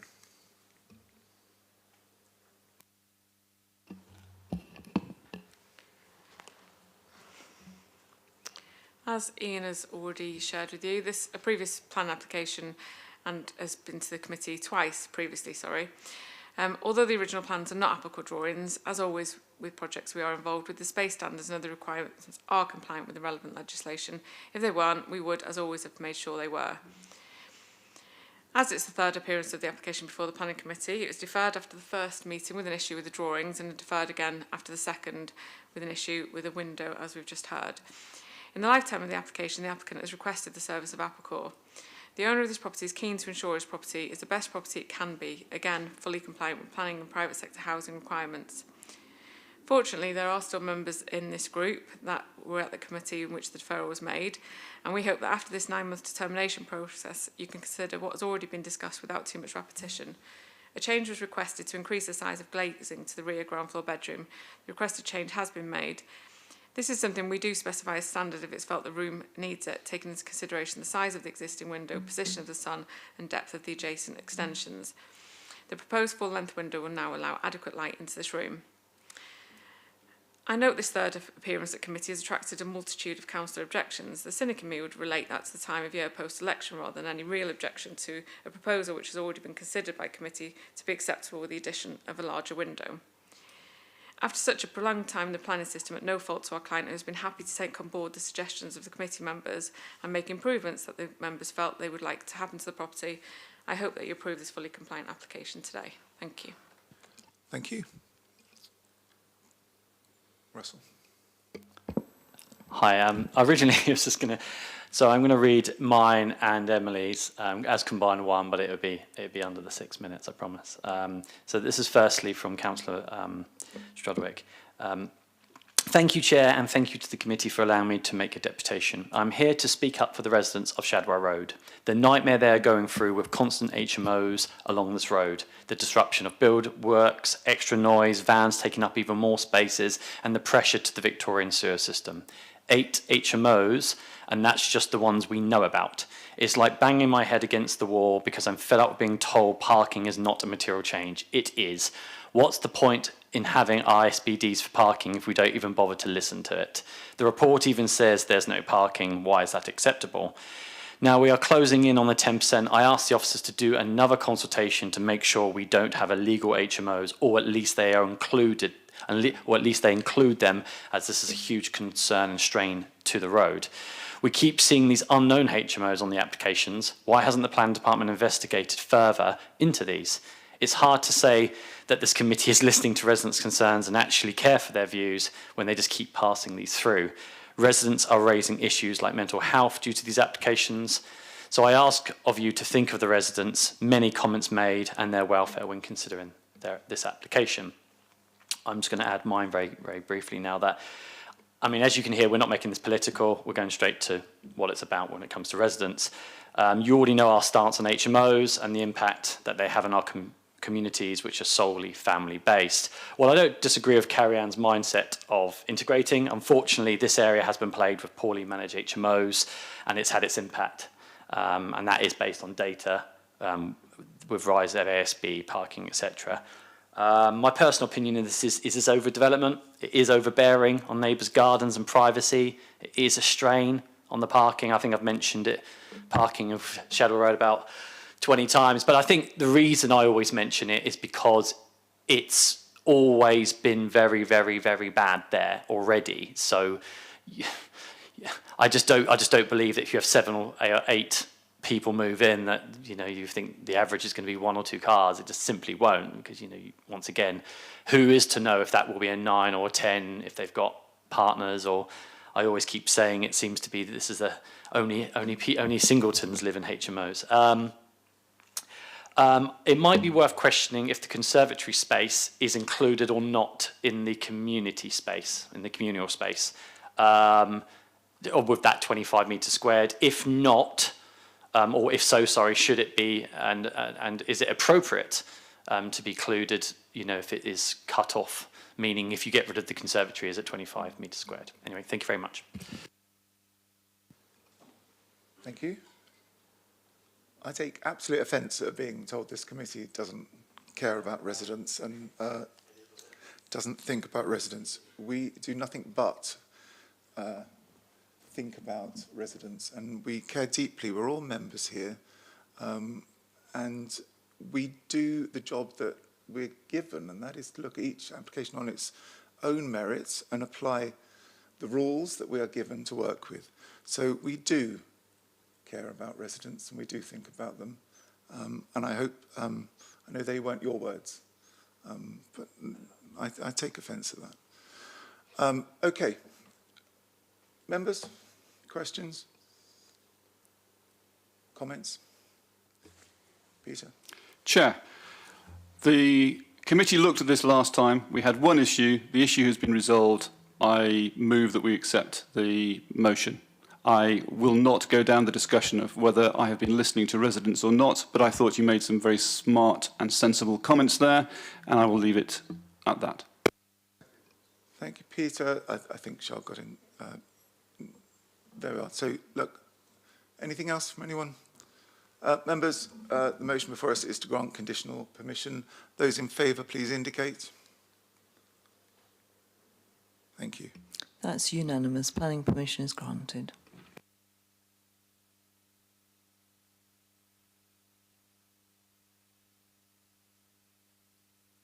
I think we're on 43 Marmion Road now.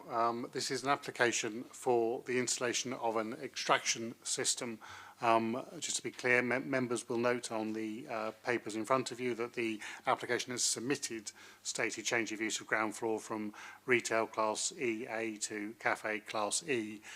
You don't need planning permission to move from a class E to a class E use, so no planning permission is needed for that. It is only the extract system being a material change to the appearance of the building that requires planning permission. The application site in Marmion Road is in a parade of commercial premises. You can see it on the north side of Marmion Road there. That is the rear of the building where, of course, the extract system is going. There it is with a little closer view. That is the existing plans of the rear. It's going on the side of that rear outrigger, which I'll come to in a second. That is the last layout. You can see with a large retail unit, and then to the rear, you'd expect with a normal retail issues, so storage space, some office space, and a toilet. Their proposal is to add a kitchen facility into what was previously the office, wherein, of course, the extract system would move, and then the cafe to go in the front element of that area. Therefore, this is the rear extract system. Members in pre-agenda did ask for some clarity as to the specific dimensions of the flue. The flue has a width is maximum 0.6 of that hood, dropping down to I think it's 0.48 as the overall width of the boxing that was the flue running up that parallel point. So that is the operation that the planning committee is asked to review, the installation of an extract flue there. It can be noted this, of course, is within a conservation area, and therefore special regard does need to be have to the preservation of the heritage characteristics of the area. As noted in these sorts of images, you can see there are a varied layout of buildings, including access stairs, downpipes, etc., on the rear of this parade, and it is felt that the inclusion of a commercial flue would not have any demonstrable impact, thus have an overall neutral impact on the conservation area, and any less than substantial harm arising to the heritage asset would be clearly outweighed by the benefit of bringing that unit back into commercial use, in this case in the form of a cafe as proposed. The necessary conditions are listed in the report. They have been discussed with the environmental health team and regulatory services. Some matters are deemed better dealt with by the Environmental Protection Act and the environmental health team's statutory role for that. Others we feel we can include and have been written into the report. Happy to take any questions. I think we've got nothing on the SMAT. Oh, no. Yes, the only thing on the SMAT is those dimensions, just for clarification, that I've shown you, and we have the applicant here as a deputation. Thank you, Ian. Mr. Jabber. Hello. Dear panel and committee members, I'm writing to address several concerns raised by local residents regarding our application. I hope this letter will provide clarification and help resolve some of the issues that have been brought to our attention. For information purposes, we submitted our pre-application in June 2023 and received a response in January 2024. Following this, we proceeded with submitting the relevant planning permission. Firstly, regarding parking concerns, we understand the challenges of parking in our local area as fellow residents of Southsea as ourselves. Since taking over the lease, we have ensured that all workers avoid parking on Wilton Place/Terrace to prevent any inconvenience to our neighbours. We share the same frustrations and emphasise with these concerns. The shop itself has a single parking space at the rear available between 9 to 5 Monday to Friday. We will strictly adhere to these hours. Staff are encouraged to use public transport, and those who must drive are instructed to park on the main high street or in local car parks. In response to concerns about delivery staff for online services such as Just Eat and Uber Eats, we will ensure that they are greeted and served through the main entrance on Marmion Road. Delivery personnel will be instructed to use the main entrance only at the time of delivery and not beforehand. We have updated the terms and conditions on these apps to inform drivers, with a note that non-compliance may affect their rating and payments from us. We believe this approach will mitigate any unwanted traffic or congregation. Regarding waste management, we are committed to maintaining cleanliness and hygiene in our surrounding area, recognising our corporate social responsibility. This is essential for achieving a high food hygiene rating from the Food Standards Agency. As a new franchise, it is crucial for us to establish a positive reputation quickly. Effective waste disposal will be part of our health and safety training for all staff. Employees will be required to walk and collect any food-related litter on Marmion Road, Wilton Place and Terrace, which has come from my establishment on a rota basis at the end of each working day. We aim to become an integral part of the Southsea community and are open to any reasonable adjustments or recommendations. Our goal is to add value to the residents' quality of life while avoiding any disruption. Thank you for considering our response. Look forward to any further discussions and collaborations. I'd also like to go on and say I've had to make this deputation today kind of last minute as our agent wasn't available. And I'd also like to thank the panel members and committee for bringing it to meeting fairly quickly. Thank you. Thank you, Mr. Jeva. And you've had a bit of a wait, but thank you very much. And I got confused earlier. I attempted a seating plan as I'm going around in the morning, and I couldn't quite make out who was where. So I had a best guess, and I got it wrong. Okay, thank you very much. Members, questions? It is the question of whether the extractor flue goes high enough, given the height of the windows and the front of the building. That is the building which is fronting onto Marmion Road. At the back, there are windows there, and it does not appear that the top of the flue is higher than those. Given the narrowness of the area between the two buildings at the rear, is this flue high enough to meet requirements? The short answer I can give is yes. Environmental Health obviously do look at that matter, not just the design of the flue in terms of its mechanical operation, but also the layout and orientation and height above receptors such as windows that may be openable. They are satisfied with the design, which obviously includes that height and proximity both to the window it's immediately next to and to the one on the main rear facing of it. I can provide no further detail than that, other than our Environmental Health team are satisfied. Thank you. Councillor Dorrington. Yes, thank you very much. So there seems to be a little bit of confusion in my mind. We're here to talk about the flue at the rear of the property. However, it seemed to be that the dissertation at the back was with regards to the change of use. So with regards to just the flue and not looking at the change of use, are the windows above residential windows? And if so, is there a noise level from the flue in relation to the windows around and the people living above? To take the two, so I'll answer the question first and then deal with the key point, because I can understand the confusion. So yes, the Environmental Health team have looked at the proposed flue and extract system that obviously creates the noise, and are satisfied that a properly operated extraction system, as described in the manufacturer's details provided as part of the scheme, would not make an unreasonable level of noise for those windows, which are indeed residential. Obviously, in the future, if it's not properly maintained or there's a fault with it, and that does result in noise that would cause a nuisance, then the Environmental Protection Act does enable the Environmental Health team and regulatory services to take direct action against that unreasonable noise. But if it's properly maintained, the design as laid out is capable of being managed in a way that would not cause an unreasonable degree of noise or odour or other disturbance to the residential neighbours.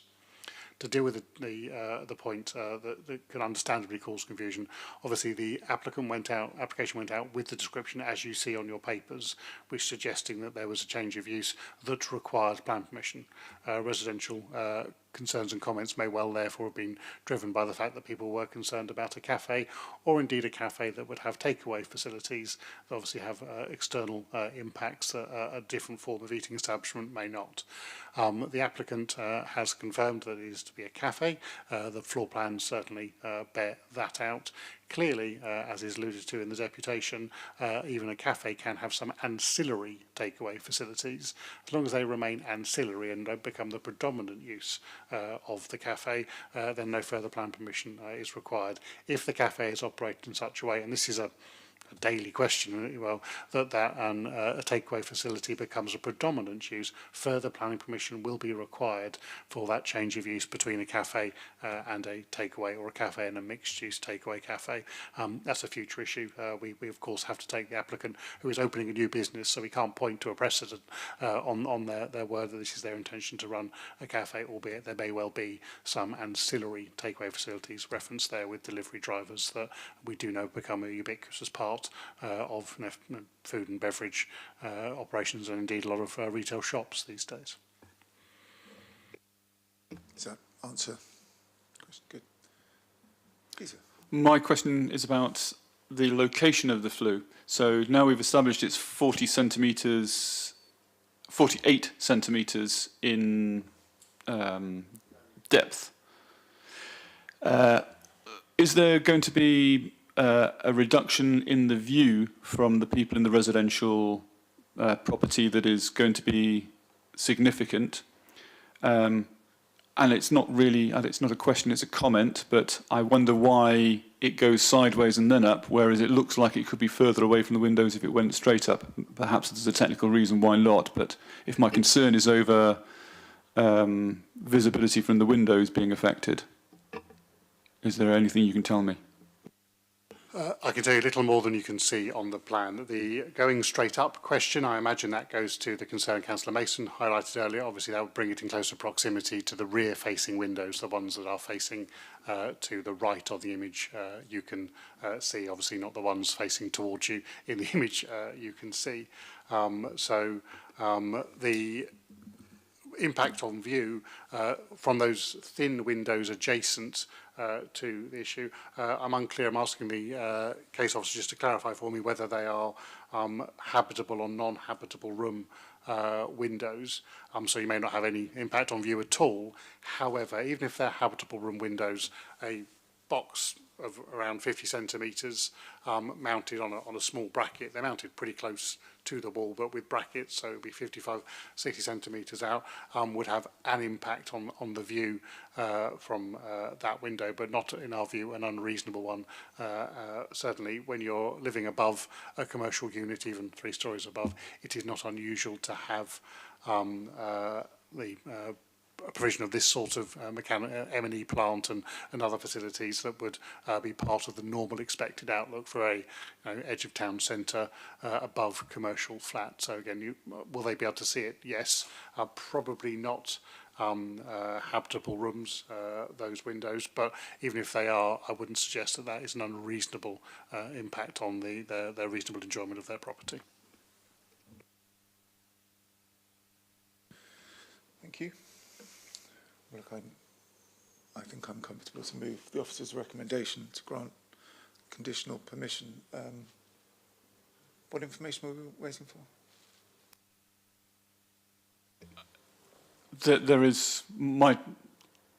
It is possible that an answer to my challenge about whether there was a view being interrupted was going to be negated by it being a room. If it was a non-habitable room or an obscured window or something, then obviously it's a completely moot point. I believe that's what we might be waiting on. Yeah, so the case officer can suggest that he believes the bottom 2 are non-habitable rooms. He's unsure about the top one. We haven't been into all of those flats to be certain, so I don't want you to say they're non-habitable. That's not a problem. We believe at least some of them are non-habitable. It's a belief, not a statement of fact. I would invite you to consider the worst case scenario. They are habitable, but that degree of visual intrusion is not an unreasonable one.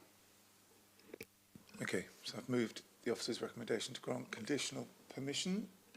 Anybody? Councillor Ballily, you're seconding. Members, thank you. Sure. Mary got in before you. It's quick. Members, any other comments or points of view? Okay. Those in favour of granting conditional permission, please indicate. Thank you. That's unanimous. Planning permission is granted. Thank you. Okay, 121 Balfour Road. 121 Balfour Road, this is the change of use from a C3 dwelling house to a 7-bed house in multiple occupancy. There is the property in Balfour Road. As you can see, again, very few, I was going to say, there's one HMO a bit further to the south of the circle, in the south part of the circle you can see there. So this is the second HMO, giving you an overall percentage of 3.45%, well within the 10% requirement. The rooms contained within the building are all 10 metres or more for bedrooms, meaning the 23.5 square metres as laid out in the table in 8.12 of the report meets your minimum standards. The layout, that's the existing, that's the proposed, other than having to kink around the stairwell. It's a fairly standard set of layouts with no notable problematic corridors or similar for this one, and thus we would invite you to suggest this is entirely in accordance with your adopted standards for acceptable living environments.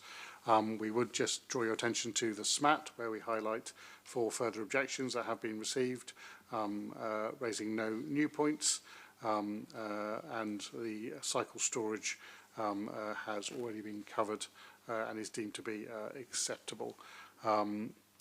The only thing we've just added is we have also had the necessary legal agreements to provide in full already the necessary soil and recreational disturbance impacts, so both for nitrates and recreational disturbance, so we can remove recommendation 1 and 3 from the report, so that it's no longer an outstanding matter. Subject to that amendment, the application is recommended for approval. I think we have fallen off my page now. Councillor Hunt and Simpson speaking as well as the agent. Thank you. Lee, you're back on.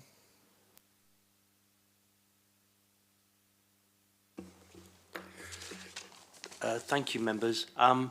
Members, you may consider that we rehearsed this application earlier, and I know it is a bigger property, but also there's 7 rather than 6 from this morning, and the same arguments apply. And whilst Councillor Candish, the cycle access may be more straightforward, the issues we're going to look at are the same. I will have to re-emphasise that this is a family home being converted into something it was not intended for. Very few families make a bedroom in the front bedroom. That's a fact. It does happen, of course, when someone is ill or can't get upstairs, or they're coming towards the end of their life, that a room is created downstairs. So we must therefore accept that such changes of use are out of character in Balfour Road. And as Mr Maguire said, there is only one within the radius of 50 metres already. Members, you thought this morning that the rooms were tight at 27 Balfour Road, and you will see that the number 1 front room, the bedroom here, is actually on the limit. It's 10 metres squared. And then similarly, bedroom 6 and bedroom 7.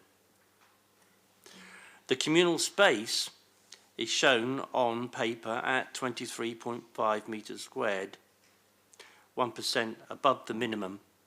But members, I would think to recall that in the past, applications would come and they would show a sofa or chairs or whatnot in the so-called communal space, which in this case is just beyond the kitchen. But you'll notice this morning and this afternoon that the tables and chairs and so on aren't now put into these so-called communal spaces because they want to create the impression that they're bigger than they really are. And I hope that you'll look at that really, really closely like you did this morning, because shared accommodation is meant to be shared accommodation. It's meant to be communal. In this case, these people are isolated into their own room, except when they share the kitchen.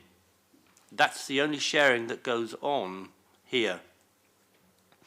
if there was a table or sofa or whatnot there, you'd see how tiny the communal space probably really is. So this is all very tight again, similar to this morning, and I think it should be rejected. I mean, if the application was coming forward, let's say with 6 people in, and the front room was the communal space, it would be a different matter altogether. So, as it was rejected this morning, the space and the configuration and the layout are not commensurate with its use as a 7-bedroom, 7-person HMO. As I say, the front room could really be used as communal space if they really wanted these things to work. So if communal space is meant to mean anything, then we really have to start looking at it again. I am bound to say, therefore, that this is overuse of the property, so it's overdevelopment, so that the residential amenities of future intended occupiers, which Mr. Maguire referred to earlier on, is adversely impacted. And Richard has had to go to feed his mum because she's 93 with dementia, so she's gone off to do that. He's asked me to add that, to reiterate his call earlier, that if you do decide to put this through, that you will ask again, you will write to the leader and the portfolios concerned to review parking standards. That's really important in these tight residential areas. This should be rejected as overall the space and layout do not create good living standards. That's it. Thank you very much indeed. Thank you.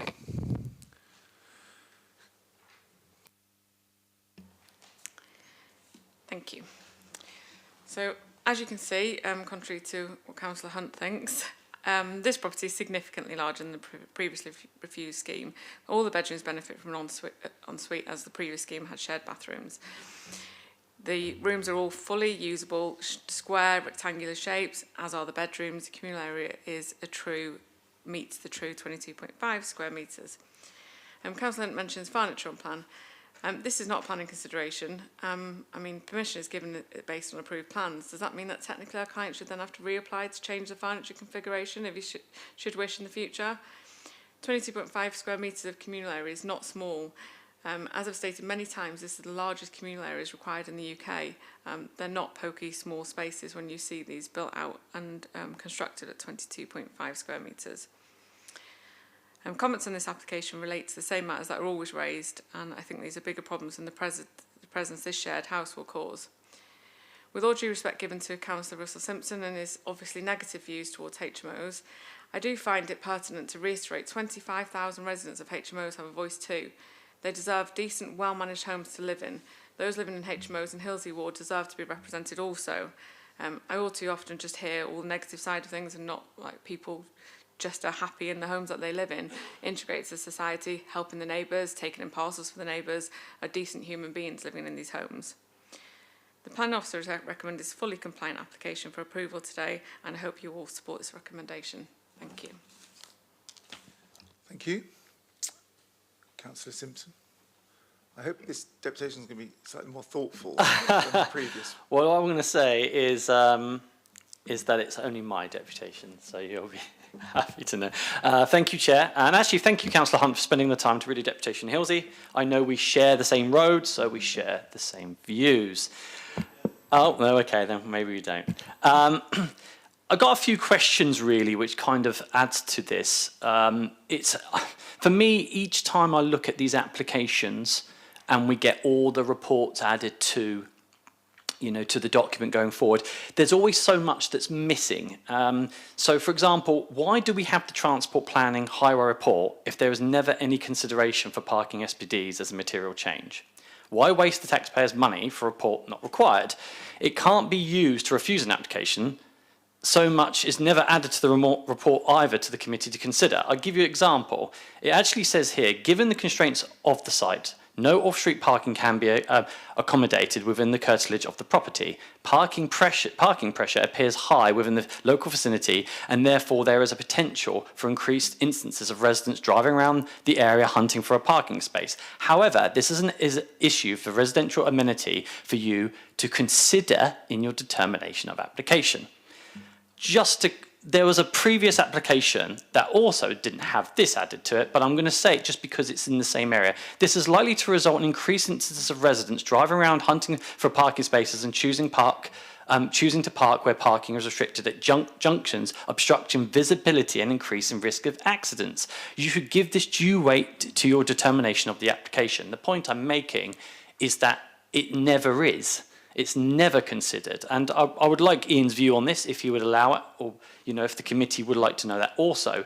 Very similar to Shadwell, I really encourage the officers to do an investigation into this area. Many residents' comments actually highlight how there's actually more illegal HMOs in this area.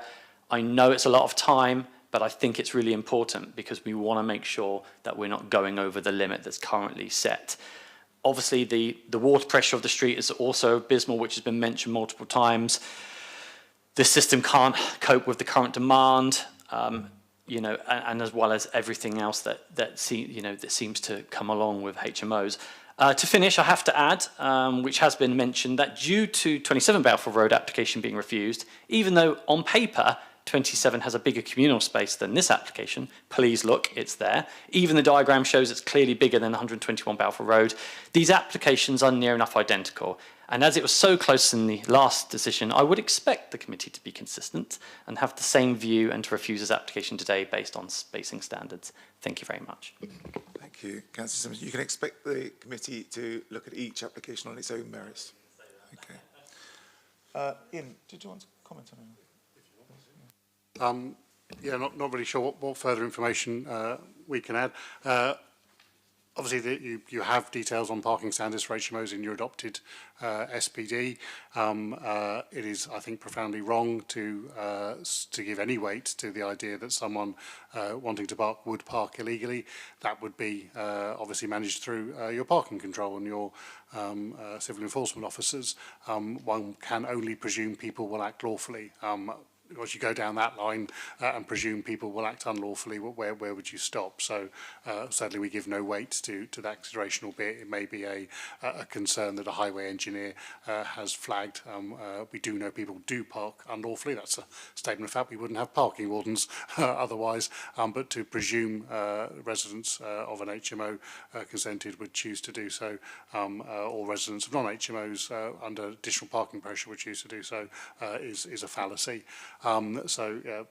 The parking matters are detailed throughout and consistently on your adopted SPD for parking standards does highlight that the presumed number of vehicles owned and needing parking for a 6 or 7 bed HMO is the same as a similarly scaled dwelling, because that is the comparison we are looking at. We do know populations are increasing, whether that be overcrowding due to lack of small units in the city and new homes, or by the densification of sites by including flats and HMOs. Population grows, and that will unfortunately put a pressure on parking until we can achieve better modal shift through your local transport plan 4 and other measures that the highways and transport team of course lead upon. I think that's probably all the key information I can provide to support the committee today. Thank you. Members, questions? Comments? Well, for me, considering this application on its own merits, I'm going to move the officer's recommendation to grant conditional permission. Do I have a seconder? I presume that's with the amended recommendation, deleting A and B from recommendation 1 and deleting 3. Recommendations 1 and 3 is the order. Do I have a seconder? Councillor Candlish? I'm seconding. You seconded. You're not commenting. Any other comments? Any other points of view? Any other things you want to say? No? Okay, all right, members. Those in favour, please indicate. Okay. That's unanimous. Planning permission is granted. Members, thank you. That concludes today's business and my unexpected return to the chair. I'm closing this meeting at 14:31. Thank you.